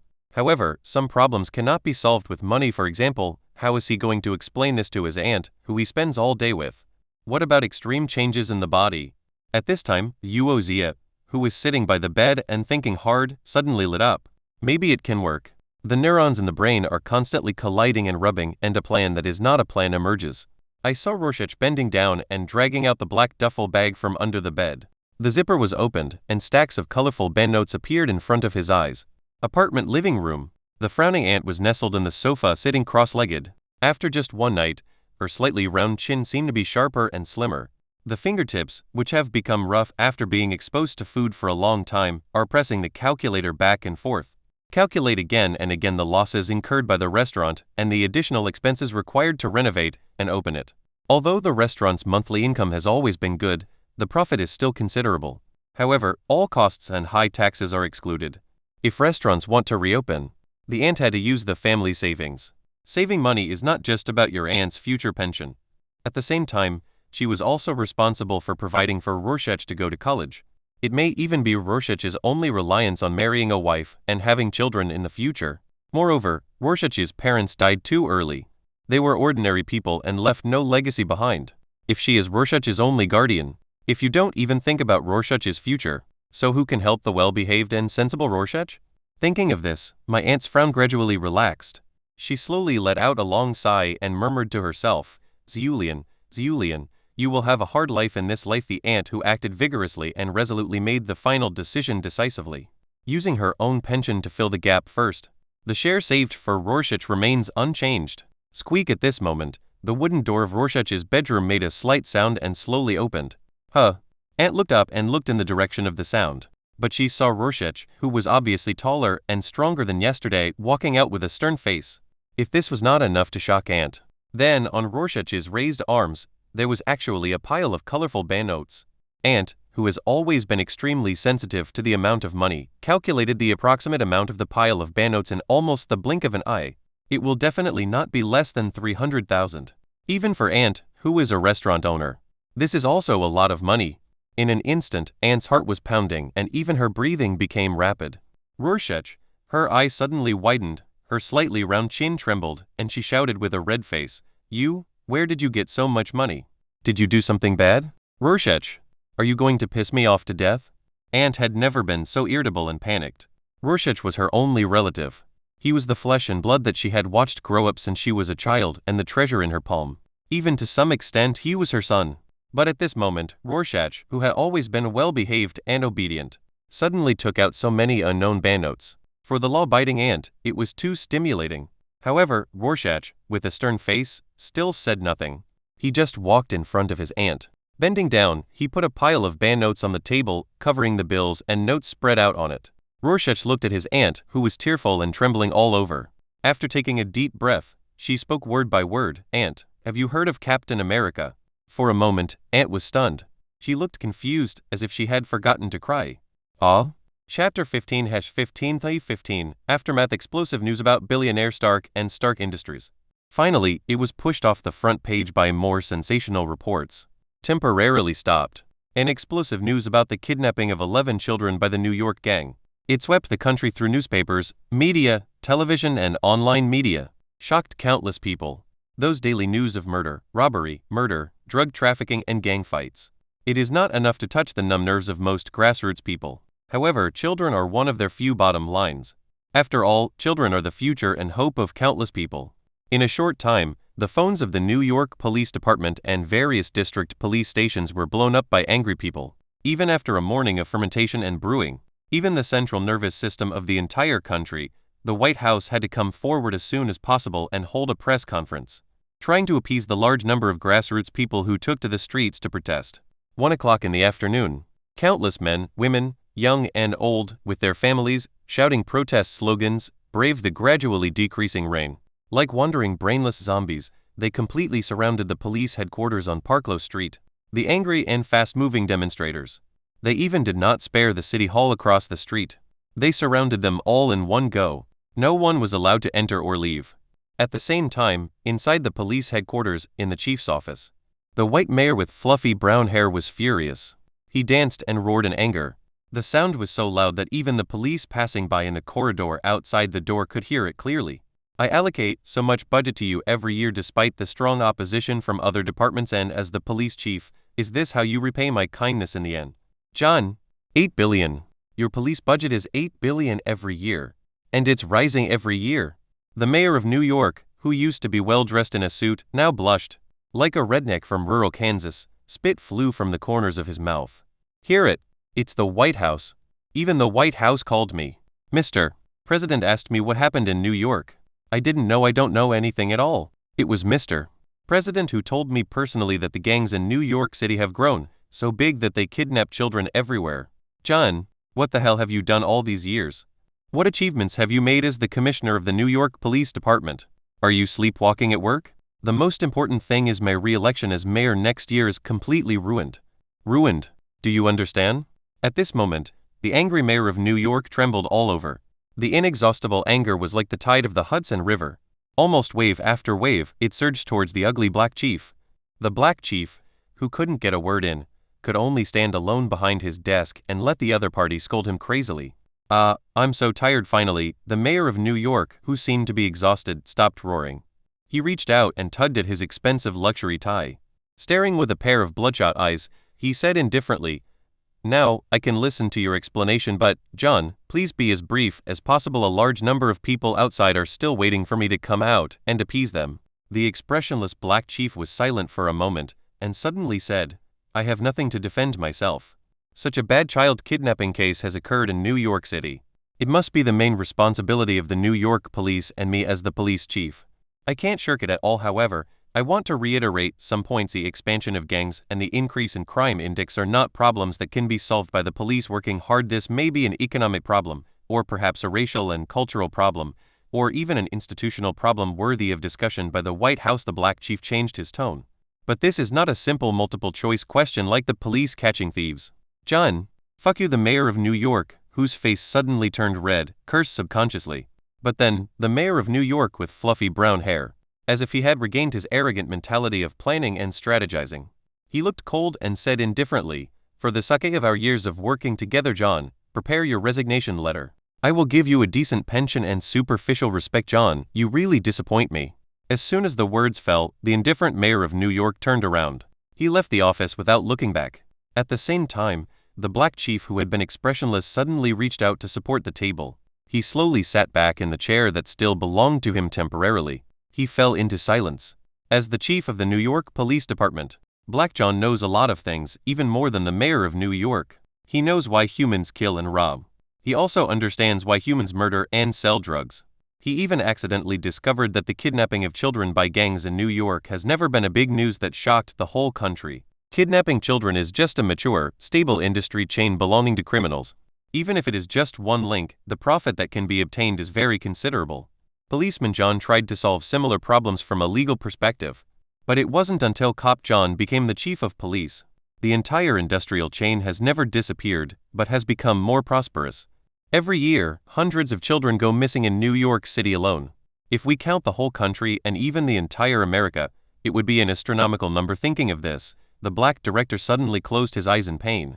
There was nothing he could do about it. Dong dong dong. At this moment, a knock on the door interrupted the black director's depressed mood. He took a deep breath and said, "Come in." A moment later, a middle-aged policeman hurriedly pushed open the door and entered. There is a thick stack of case reports under his arm. "Director, the basic information on the murder case and child abduction case has been initially completed." The middle-aged policeman stepped forward and spread the case report in front of the black chief. "How are the kids?" The black director looked at the case report and asked casually. "They are in pretty good condition. None of them were injured. They should be eating chocolate cake at the moment, right?" The middle-aged policeman forced a smile and said, "However, because the children are needed to provide testimony to help fix the various evidences in the murder and kidnapping cases, the FBI has prohibited their parents from leaving with the children. Go tell the FBI to get out of here." The black director frowned and glanced down at the case report. As long as there is no order from above, the investigation power of several cases can only belong to the New York Police Department. Before he finished speaking, the black director suddenly dropped the heavy case report, raised his head and asked, "Uncle Red Turban? Man with green face? Brother Chocolate Cake? Is this the testimony provided by the children? Where's your age? What's your appearance? What's your race? You've been busy for a long time. Haven't you even investigated the basic situation?" "Investigated. And there are detailed explanations in the report." The middle-aged policeman hurriedly leaned forward, flipped through the report a few times, pointed to one page and explained, "Through a brief exchange with the children and an on-site investigation by forensic experts, the psychological experts synthesized several characteristics that fit the suspect's image.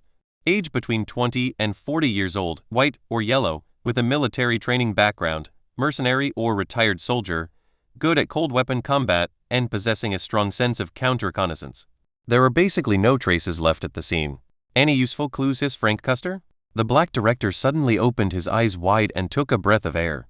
"He's back. Well, maybe it's not him." The middle-aged policeman smiled bitterly in sympathy. According to information disclosed by the FBI, Frank has been operating at the border recently and has exchanged fire with many Mexican gangs. It is said that the fighting there is quite tragic. What about the short-horned demon from Hell's Kitchen? The black director made a guess again, but then shook his head and rejected it. The short-horned demon usually only operates in Hell's Kitchen, and his methods of doing things are not that cruel. The most important thing is that he doesn't kill people. In an instant, the black chief and the middle-aged policeman suddenly looked at each other in tacit understanding. However, the looks in each other's eyes were filled with shock. Perhaps there is a new one in our New York City, a ruthless character. Chapter 16-16016. Accident. Usually, a lie requires more lies to cover it up. Google search reading, but Rorschach's lies synthesize the true history of the world, the upcoming future and its possibilities. He just told some things that had not happened yet in advance to increase his persuasiveness. Moreover, compared to Rorschach, who kills people like chickens, as an ordinary person, it is easier for my aunt to accept the story of a familiar World War Roman II hero with noble personality who rises from the coffin to save the world. And Rorschach is just a small supporting character in the story who is carried away by passion. Of course, Rorschach did not expect her aunt to believe everything. As long as my aunt is no longer surprised by things that are beyond common sense. For example, his body shape will change rapidly in the coming period. For example, more money or equipment from unknown sources, etc. Even if my aunt was half convinced, she would not report Rorschach but would choose to protect him, and wait until Stark reveals his identity as a superhero. After starting a chaotic era where villains and heroes are everywhere, Luozia believes that her aunt will gradually get used to it. After explaining everything, Rorschach made lunch for his aunt, who was sitting on the sofa doubting life. Then I started busy with other things. Strengthening of the basement has been completed and the borrowed tools need to be returned. Rorschach also needs to handle the renovation and preparation of the restaurant. After all, my aunt's career is also a career, and it can be regarded as a kind of spiritual sustenance. Even though Rorschach still had a lot of money left, he didn't dare to take it out for a while. He was afraid that the stimulation would be too much and that his aunt wouldn't be able to digest it. Being angry can cause cerebral hemorrhage. The filial Luozia turned to look at her aunt before going out. I found my aunt fiercely stuffing lunch into her mouth. While counting the banknotes with one hand, he occasionally made a few vague murmurs and chuckles from his mouth. Is this going well? Rorschach breathed a sigh of relief. Then, he cautiously said hello to his aunt, and in exchange for a blank look from her aunt not to bother her, Luozia walked out of the room with a smile. This is what family means, and this is what drives Rorschach to fight. Rorschach first went to the basement of the apartment and packed all the tools and equipment. He lifted it up easily and returned to the second floor of the apartment. Mr. Herman Scholz was the neighbor who kindly lent Rorschach tools. However, he recently lost his job and could only stay at home. Rorschach knocked on the door and expressed his gratitude to Mr. Scholz, who was haggard due to unemployment. Then he offered to hire the other party to renovate the delicious Chinese restaurant. Mr. Scholz, whose hands were covered with calluses and was tall, was suddenly excited, and even his dark-skinned face showed some luster. Just a simple job can make the other person feel refreshed instantly. Rorschach began to discuss the construction period and price with the other party. Furthermore, Rorschach rejected Mr. Scholz's deliberately lowered salary. Instead, they offered a price that was higher than what was on the market, which was considered a thank you to the other party for lending them the tools. Mr. Scholz is extremely grateful. After agreeing to meet in detail tomorrow morning, Rorschach left the apartment. The sky over New York is still cloudy. However, the rain gradually became sparse, leaving only continuous raindrops, falling tenaciously. However, there were only 2s and 3s and groups of people on the streets who were excited and had high morale. Even some uninformed passers-by quickly obtained the news and learned about the situation. He also joined the parade with great indignation and shouted slogans to protect children. Obviously, this public opinion storm started by Rorschach himself has just entered the first half, and there are signs of intensification. Like an ordinary citizen who didn't know anything, Rorschach walked against the crowd and walked towards the nearby supermarket. Maybe it's because of Rorschach's muscular physique. Or maybe it's because of his fierce temperament. In short, Rorschach keeps moving forward. The people around him all subconsciously avoided it, as if afraid of touching Rorschach at all, and Rorschach was thinking about something he was about to buy. I didn't pay much attention to it. He just lowered his head slightly, pulled up the hood of his sportswear, and quickened his pace at the same time. Rorschach never had any dress code, because his aunt used to take him shopping. Therefore, when Rorschach faced the dazzling array of clothing types, his eyes were blank. So he could only choose some clothes that looked strong and durable, and told the salesperson that there were 10 pieces of the same style. Rorschach finished the clothing simply and crudely, and then bought 5 pairs of sturdy and durable military boots. In this way, whether it is daily life or killing people and buying goods, they can meet the requirements. Rorschach carried a lot of heavy bags and paid neatly. However, before Rorschach was satisfied, he stepped out of the store. 2 white policemen who were sweating profusely and obviously lacked exercise suddenly stopped in front of Rorschach. At the same time, a young policeman with freckles on his face carefully placed one hand on the holster on his waist and said with alert eyes, "Sir, please stop any action temporarily. At the same time, show your ID or driver's license." Uozia frowned slightly. There was a flash of cold light in his eyes, which was fleeting. I saw him slowly showing a smile. Very friendly asked, "Hello, officer, what happened?" "Nothing serious, just someone called the police and reported seeing a tracksuit gangster." Another middle-aged policeman glanced at Rorschach for a few times. The whole person's state was obviously much more relaxed. He smiled and said, "But apparently the people who called the police were mistaken. You are not a Slav." Before he finished speaking, Uozia still kept smiling, but the tight muscles in his body relaxed instantly. It was just a temporary inspection, so he didn't need to go to war. Thought swirl. Rorschach shook his head slightly and pretended to complain. "Damn, I just went out to enjoy some shopping." The middle-aged policeman shrugged helplessly and said, "Sorry sir, please show me your ID and then you can leave." Rorschach put down what he was carrying. He took out the ID he carried with him from his pocket. The middle-aged policeman took it casually and after looking at it for a few times, gave it back to Rorschach. He said apologetically again, "Sorry to disturb your schedule." Rorschach nodded, took the purchased items, and left them all. Wait until Rorschach's back disappeared into the crowd. The middle-aged policeman walked up to the depressed-looking young policeman expressionlessly and whispered, "The age is incorrect. The report says the suspect is between 20 and 40 years old. Although the young man just now has a strong body, he is only 18 years old and has too much development. Shouldn't we be arresting the criminals in the sportswear gang? What's the point of searching for a murder suspect? Didn't you read the report? That suspect is the hero who saved the child." The young policeman's face was full of indignation, and he roared with suppressed anger. "You are so naive. If the suspect who kills the gangster is a hero, then who are we as police officers?" The middle-aged policeman sneered, expressionless. Then, he suddenly said to the young policeman, "Forget it, you go to the car and rest. I'll go back after looking around." I saw the young policeman walking out of the mall angrily. The expressionless middle-aged policeman quickly took out his mobile phone and started recording something. I saw the interface that the mobile phone opened. More than a dozen names have been recorded densely. ID number and home address. These were all the suspects he had stopped and checked before. Rorschach's information was also recorded by the middle-aged police officer. After everything is done, the middle-aged policeman hesitated for a moment and chose to send it. "Damn it, I'll at least triple my black money this month, otherwise the current situation will make it too risky to help them." The middle-aged policeman muttered to himself. Chapter 17 Kidnapping? Walk into the trap. Rorschach was walking home with the clothes he purchased. Although the police interrogation was an unexpected situation, but it didn't exceed his expectations. His superficial identity is clean. The way I handled things before was also cautious and neat.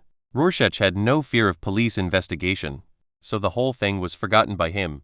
However, the New York police have been under great pressure recently. There will definitely be raids on gang territory. Rorschach plans to harvest gang warehouses.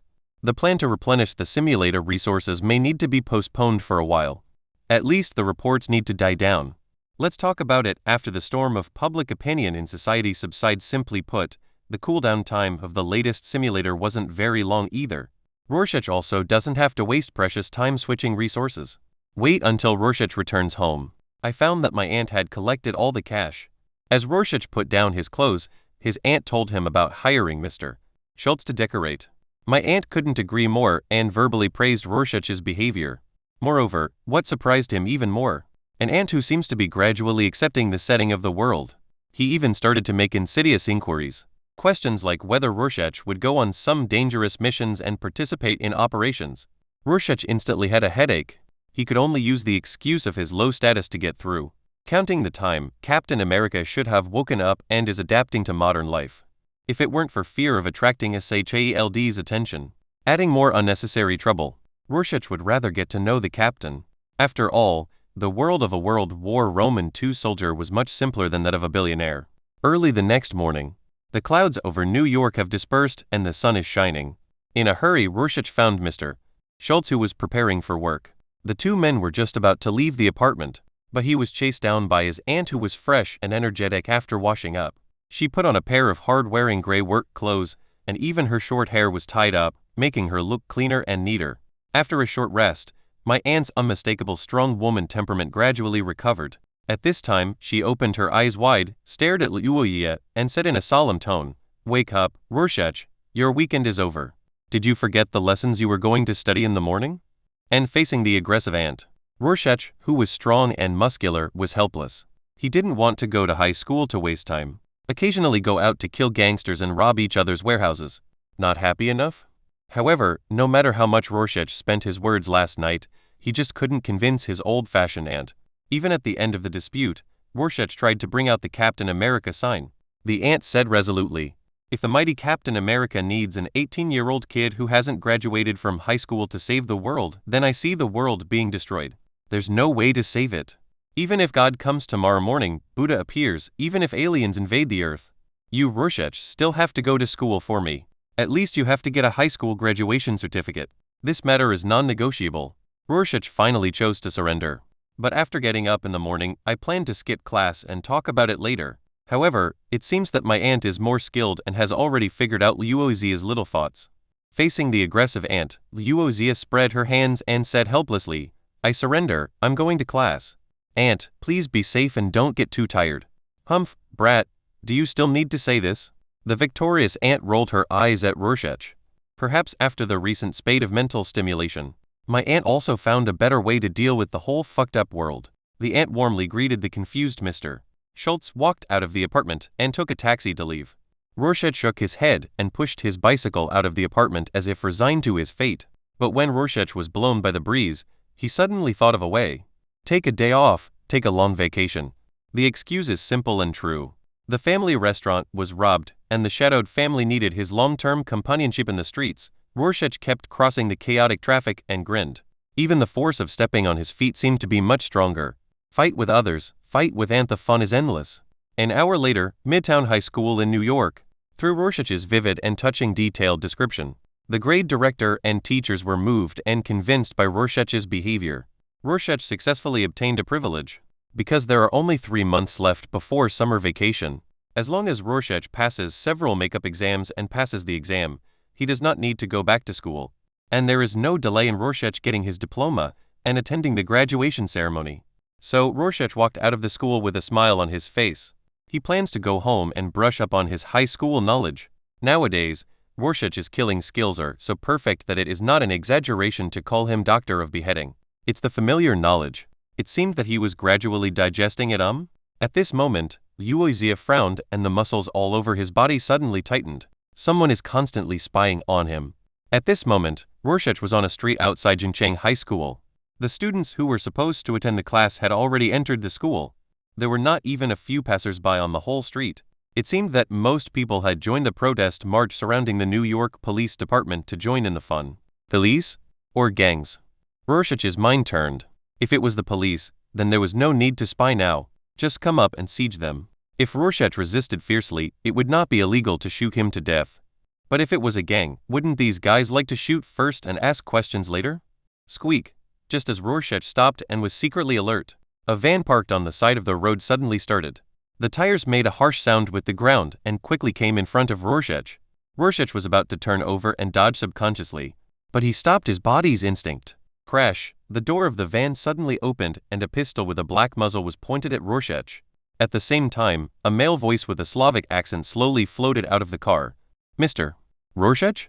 The sportswear gang wants to find you to find out something and hope you can cooperate." However, at this time, facing the deadly threat from the gang, Rorschach was silent for a moment and slowly narrowed his eyes. He tried to squeeze out a twisted smile on his face that was hard to tell whether it was fear or excitement. "Please don't shoot. I will definitely cooperate with you." Before he finished speaking, Rorschach actually took the initiative to step forward and sat in the empty seat of the van. And it seemed that Rorschach's cooperation and initiative surprised the man with the gun. After a moment of hesitation, he took out an airtight black hood from his pocket and motioned Rorschach to put it on himself. Then he turned his head and told the driver, "Drive, old place." The van door closed. The engine roared, and Rorschach, who had just put on the hood, Under the dark fabric, a bloodthirsty smile gradually bloomed. You asked for this. I just want to be an ordinary citizen. Why is it so difficult? Chapter 18-18018 T. Zinch has a decree. 4K please collect. Please recommend. Rorschach closed his eyes. Google search reading. The truck speeds up and goes straight. The truck stopped and accelerated. The truck goes left, right. After a minute, Rorschach stopped forcing himself to memorize the route. Apparently, the driver was overly cautious. Every time you drive a certain distance, you have to go around in circles again and again. It was as if he was avoiding tracking or police inspection. 20 minutes later, the box truck enters Hell's Kitchen and past several dilapidated and desolate streets. Finally, they drove into a factory with an old signboard of Fatsy Auto Repair Shop hanging on it. Wow, the box truck stopped suddenly. Immediately afterwards, the car door was opened by someone. At the same time, Rorschach's ears. The man with a thick Slavic accent said, "Mr. Rorschach, get out of the car." At this time, Rorschach, wearing a black mask, seemed like a passerby who had nothing to do with him. He stood up slowly and stepped out of the car. The whole person's movements are leisurely and casual. There was no panic at all after being kidnapped. Both feet hit the ground. Rorschach, whose hands were not tied, took off his black mask and squinted his eyes to look at the surrounding environment. This appears to be an auto repair shop. It looks like this place has been abandoned for a long time. Even the oil stains on the ground were covered with a layer of dust. But there are still some repair tools covered by raincloths piled in the corner and several scrapped engines, a reminder of past glory. Hello. At this moment, not far from Rorschach, a bald white man who was chatting with his accomplices apparently noticed the hostage's unusual movements. The bald white man's eyes flashed fiercely and he cursed at the top of his lungs. "Damn it. Who told you to take off your hood?" Before he finished speaking, the bald white man stepped forward. It seems that he intends to teach Rorschach a lesson he will never forget. However, gun-toting Slavic men also jumped out of the box truck. He restrained the grumpy bald white man. "Joseph, forget it, he is very cooperative." Rorschach, who squinted his eyes, heard the sound and ran away. I noticed the height of the Slavic man in front of me. Much shorter than normal people. Even if you are wearing heavy height-increasing shoes, he is only about 1.6 meters tall. In front of the truck door, the short man with a Slavic accent moved his steps. He stared at the expressionless Rorschach and said very politely, "Mr. Rorschach, please come with me," etc. Rorschach, who frowned slightly, looked at the scattered figures again, and then a heavy look of disappointment appeared on his face. "Is this all you have in the sportswear gang?" Even counting the driver who just opened the door and got out of the car, there were only 4 people in the factory. The dwarf was quickly alerted by Rorschach's words and raised his gun. A bald white man not far from Rorschach. And behind the bald white man, there was a strong black man who just stood up with a machete. "Hey, kid, we're not some bullshit gangster. We're the professionals they hired at a high price to deal with the problem. Listen up, professionals." The bald white man suddenly grinned, his tone full of sarcasm. Then he twisted his neck a few times. The whole person strode forward. He opened a pair of thick arms and pounced on Rorschach. A hired killer? Luozia shook his head slightly with regret on his face. Suddenly, his whole body suddenly lowered his back. The tight muscles all over the body were released in an instant and an extremely powerful explosive force surged out. Rorschach's feet slipped and stepped. In the blink of an eye, he passed by the bald white man coming towards him. And he took advantage of the brief moment when the bald white man opened his eyes wide and fell into shock. "Move your steps and hide behind the opponent." Boom! At the same time, the dull sound of gunshots suddenly rang out, and blood splashed everywhere. However, the one who screamed was the bald white man who was used as a human shield by Rorschach. For a moment, the short man who fired the gun seemed to be shocked by Rorschach's swiftness. He accidentally injured his men. This caused him to enter a state of despair. He can dodge bullets. For now, Rorschach can't resist bullets. However, he has been strengthened by 2 simulators. Both the explosive power and reaction speed are far beyond the level of ordinary people. Besides, it wasn't bullets he was trying to dodge. It's just the enemy's muzzle turning. Everything happens in a flash of lightning. The bald white man screamed, covering his shoulder that had been shot and shaking. But Rorschach had already been there at the moment when the gunfire rang out. He suddenly turned his body around and stepped hard on the ground with his feet. He was like a beast flying close to the ground, rushing towards the dwarf who was the biggest threat in the audience. In the blink of an eye, Rorschach was in front of the other party. The smell of tobacco and the rapid breathing, the bloodshot eyes on the whites, and the muzzle of the gun turning again. The expressionless Rorschach mobilizes all his senses to detect all information about the enemy. In an instant, The dwarf had no time to react before Rorschach grabbed his wrist. I saw the muscles on Rorschach's arms bulging and the tendons bulging out. Click! With a crisp sound, the dwarf's wrist holding the gun was instantly twisted, with bones and tendons broken. Immediately afterwards, before the other party could feel the pain of fracture. Click! Rorschach, with cold eyes, raised his foot and kicked the dwarf on the knee. Well, in an instant, the short man's face turned red first, and then turned pale. At the same time, Rorschach snatched the pistol from Duan's hand. Let the opponent fall to the ground. Then, Rorschach's hair stood on end and he turned around again. He ran head-on into the strong black man who had already rushed forward. I saw the strong black man's eyes wide open with anger. Drink! A roar came from his mouth. The sharp machete flashed with cold light and struck Rorschach head-on. However, Rorschach easily turned his shoulders. He turned sideways to avoid the sharp edge of the machete. Then he suddenly crouched down. That's not how a knife is used. Rorschach, with a stern look in his eyes, suddenly raised the muzzle of his gun and pulled the trigger continuously. Bang, bang, bang. In an instant, a hot bullet penetrated the outstretched arm of the strong black man. The strong black man suddenly let out a scream. The fingers holding the handle of the knife were unable to loosen, and the sharp machete suddenly fell. Liuzia's free left hand caught the sharp machete in mid-air and held it horizontally in front of him. His crouching body leaped forward. The sharp blade of the machete has been embedded into the entire abdomen of the strong black man. Laugh! After a brief pause, the sound of blood splattering echoed around. The strong black man was disemboweled, and Rorschach seemed to have just accomplished a trivial thing. With an expressionless face, he quickly stood up without any joy. He threw the machete violently in the direction of the driver. In an instant, gunshots, shouts, broken bones, and the crackling sound of the internal organs falling to the ground. The driver felt endless panic and fell into the abyss. Bang! Seeing the body of the strong black man gradually falling to the ground, making a loud noise, the driver with dull eyes subconsciously touched the gun behind his waist. Unfortunately, it's too late, because a sharp machete has come roaring. Puff! The sharp edge of the machete shattered, but it was also deeply embedded between the driver's forehead. Wait until the driver's stiff body falls to the ground. Rorschach, whose face was filled with murderous intent, slowly exhaled and relaxed a lot. It takes less than a minute. 2 enemies were killed and 2 wounded, and he just finished warming up.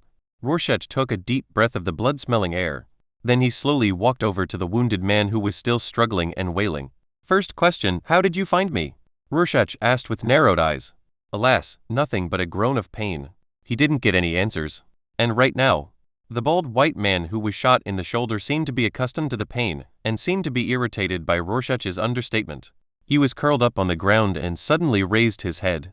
A pair of eyes full of resentment stared at Rorschach viciously, and he gritted his teeth. It's you. It must be you. You are. Boom! Rorschach, expressionless, pulled the trigger.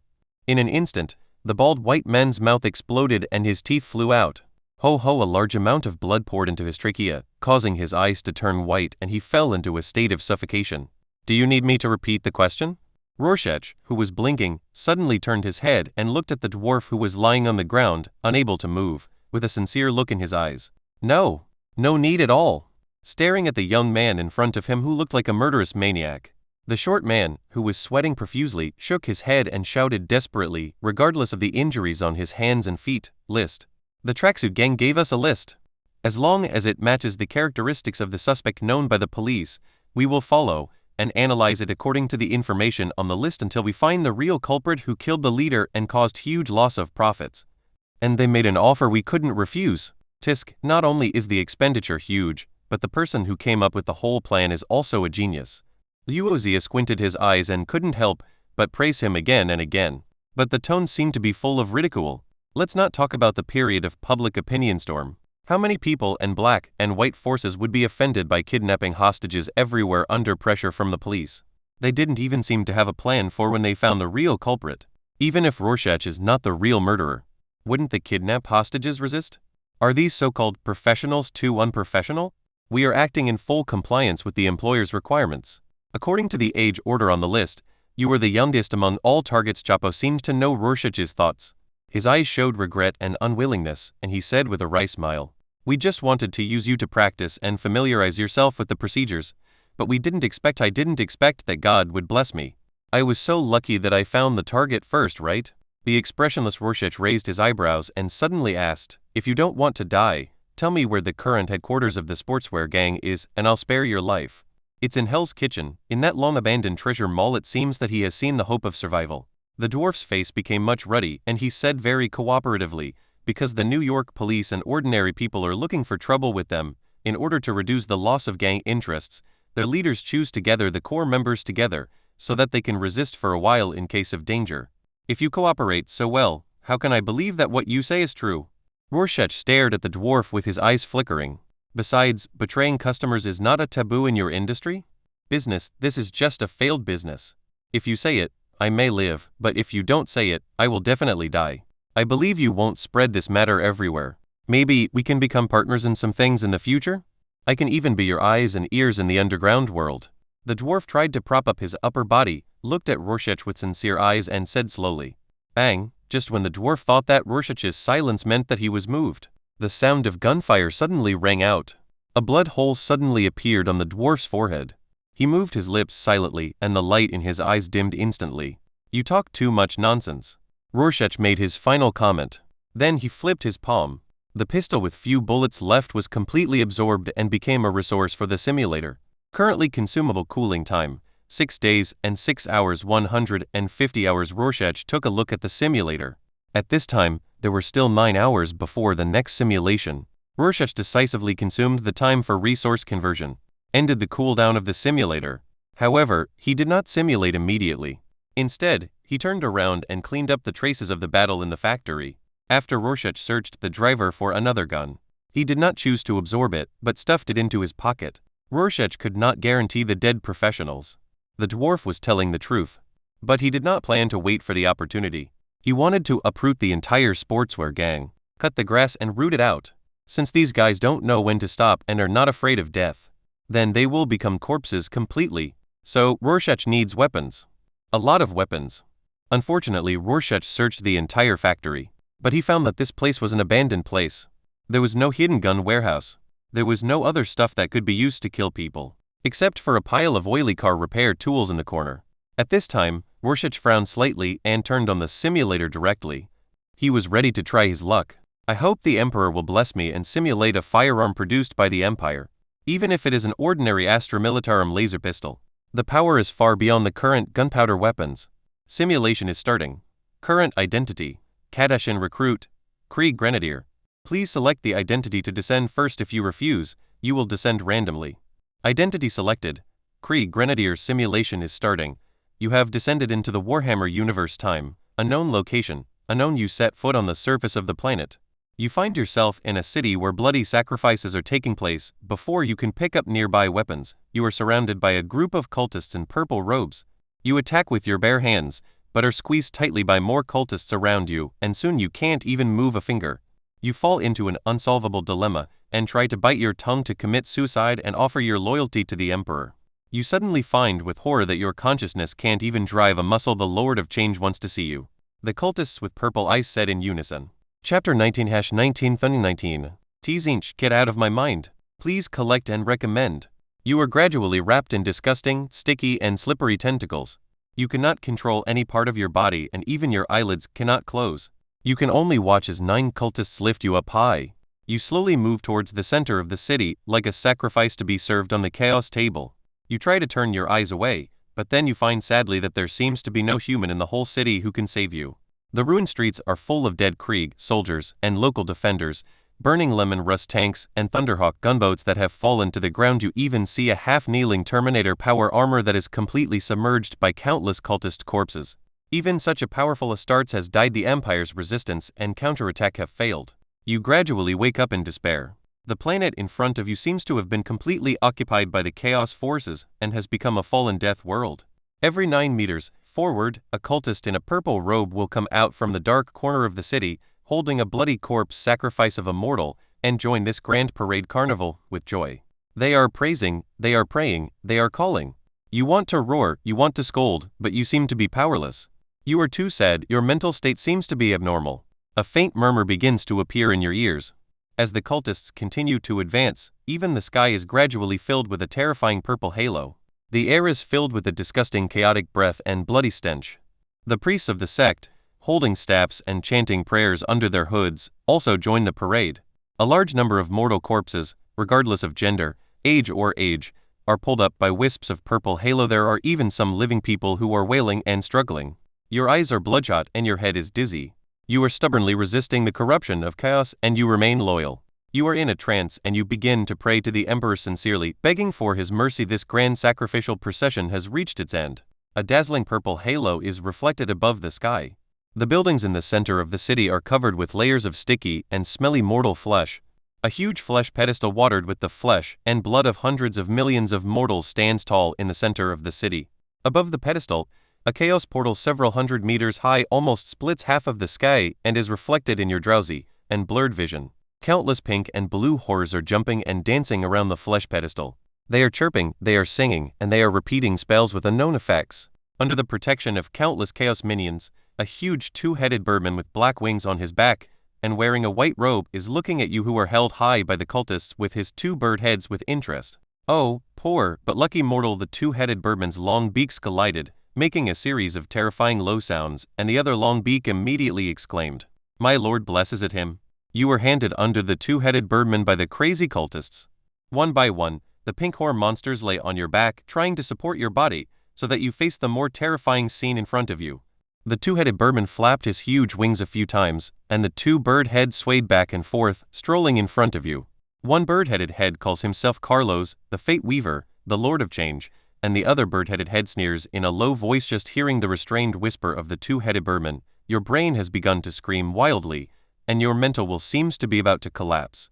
You are forced to open your eyes and tears of blood flow out. For a moment, you are living a life worse than death.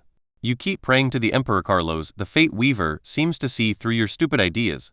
One bird-headed head keeps mocking that the salted meat who plays witchcraft will not come, because this world is blessed by the Lord God. The other bird-headed head keeps making tempting words. Your coming and disappearing have attracted the attention of the God of Chaos. Even if the salted meat who plays witchcraft wants to try hard to hide your traces, you were lucky enough to appear in the territory of chaos. As long as you nod and agree, you will get everything you want: power, knowledge, wealth, and everything that exists in the universe. If you join chaos voluntarily, you will be promoted to the demon prince by the chaos god. You don't have to endure the troubles of life and death, nor do you have to worry about the hostility of salted meat. Carlos's bird-headed head persuaded you step by step. Thinking for a long time, wanting to know, knowing a lot, thirsting for thinking, only the saints and the strange are not trapped. Another bird-headed head twisted and shook, and made a harsh praise. It seemed that Carlos's praise attracted the attention of the chaos god. The huge chaos portal in your vision kept shaking and twisting. The purple halo completely enveloped the planet. Countless chaos demons bowed their heads and knelt under the flesh and blood base. Even Fate Weaver Carlos spread his huge wings, facing the direction of the portal, and his two bird-headed heads slowly drooped. The whispers lingering in your ears become more terrifying, and your eyeballs seem to have reached their limit and shattered and exploded. But just as you fell into darkness, you seemed to have seen through the purple halo of the chaos portal an illusory white snake that kept twisting and crawling in place. A necklace blue lamp god.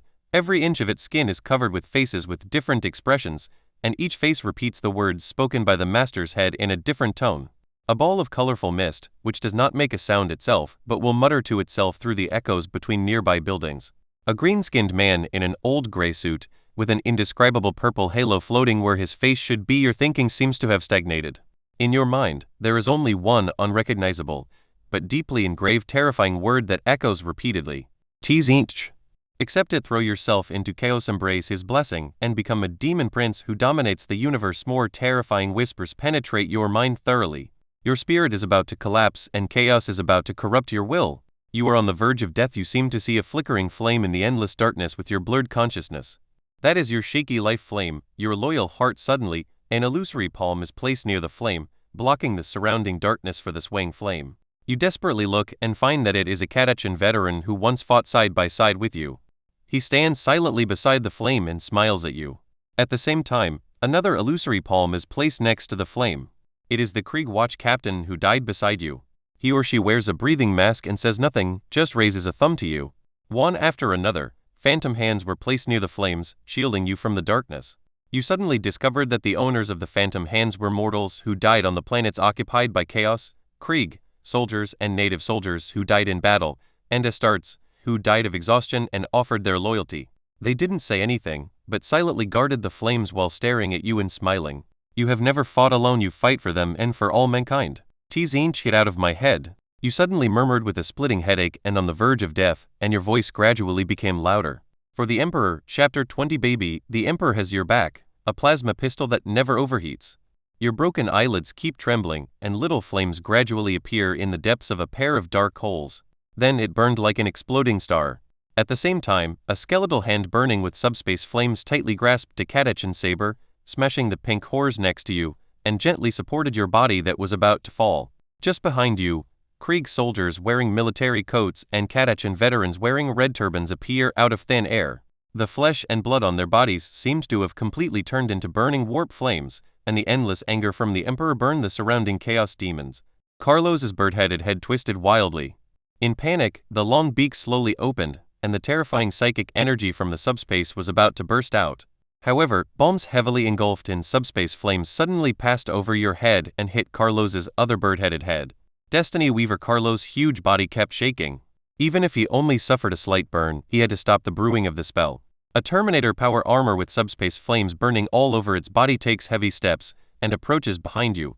Without command or slogans, countless mortal soldiers with only skeletons began to charge silently against the chaos demons surging in the distance. Your hazy thoughts gradually become clearer, and the murmurs in your ears seem to have completely disappeared. Even if you have lost your eyes, you can still clearly perceive everything happening around you in the darkness. You tremble all over, your blood boils, and your loyalty to the Emperor becomes even stronger. A Catachan saber burning with warp flames is thrust into your hand. You hold it tightly, a smile belonging to all the dead appears on your miserable face. You quickly prepared for battle, stepped forward with difficulty and charged forward. All the soldiers from Krieg follow your steps, raising the bayonets on their laser guns. The Catachan veterans wearing red turbans waved their sabers and pulled the triggers of their firearms, constantly sweeping away the chaos demons that surged around them. You roared with all your strength. You raised the Catachan saber towards the surprised Carlos the Fate Weaver. A large amount of dazzling light like stars actually overflowed from your eyes and continued to float behind you, as if you were covered with a pair of huge invisible wings. You stepped on the bodies of several dead demons in front of you and jumped up. Chop chop chop. While you were in a trance, a vague whisper seemed to echo in your ears again, and then it disappeared in an instant. You used all your strength to swing the Catachan saber burning with warp flames. Perhaps it was the Emperor's blessing that you penetrated Carlos's bird-headed head with great precision, blinding one of its eyes. Destiny Weaver Carlos roared in pain, and the flames from the subspace severely burned the rude bird-headed head. The extremely terrifying chaotic psychic energy burst out from Carlos instantly, shattering your arms, shoulders, and the rest of your body. You had no time to escape, and your body was torn apart by psychic energy. You were dead. This simulation ended after 9 hours. This simulation has a retainable option. 1. The blessing and curse of Tzinch. Please choose carefully. Note: Tzinch is unhappy with your resistance, but he still generously gave you the blessing of becoming a demon prince.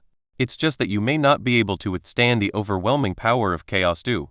Korn's gaze and blessing. Please choose carefully. Note: Korn has taken a liking to your refusal of Tzinch's temptation.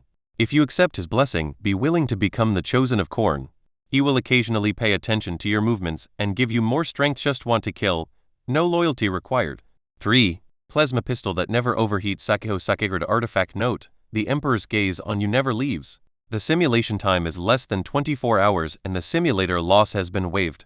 Current available cooling time: 5 days and 21 hours. 141 hours the simulation ends.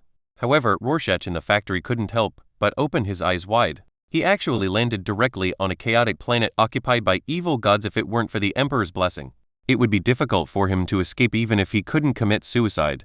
It doesn't matter if you waste a simulation opportunity. However, what if Tzinch lets Rorschach continue to live half-dead? Rorschach couldn't help but gasp. He couldn't imagine how much cooldown time would be needed to make up for the simulator's losses. And you can't get reinforcements and equipment. Even now Rorschach is not considered weak. But facing the many villains of the local universe, such as ox demons and snake gods, they are still unable to do what they want. Rorschach made an important decision in an instant. Before every simulation in the future, he would pray to the Emperor. Receive the Emperor's blessing to prevent similar accidents from happening again. Relieved, Rorschach checked the simulator's rewards. He couldn't help but criticize Tzinch for his small-mindedness. At the same time, he also had a headache about Korn's favor. Sure enough, the Warhammer universe was not a world that he, a mere mortal, could traverse. Fortunately, Rorschach's simulator is just a simulation. Instead of real people going in otherwise, The desperate Rorschach can only choose to be loyal on the spot and return to the Golden Throne. Rorschach chose the third reward without hesitation. A simple-looking plasma pistol appeared in his hand. The excited Rorschach carefully looked at the sacred object in his hand. This appears to be a Mark III Sun Fury model plasma pistol. The iron-gray gun body exudes the cold luster of metal, which is eye-catching. The exposed heat sink area was slightly shiny, as if endless energy was brewing inside. Never overheat? Rorschach did not hesitate, turned around and pulled the trigger continuously towards the fallen corpse in the factory. Sizzling, dazzling electric balls the size of a human head were ejected from the muzzle in the blink of an eye. Before Rorschach could react, the few corpses in front of me completely turned into a small amount of ashes. Even part of the cement floor was melted by the high temperature, emitting an orange-red light. The power of the relic pistol far exceeded Rorschach's imagination.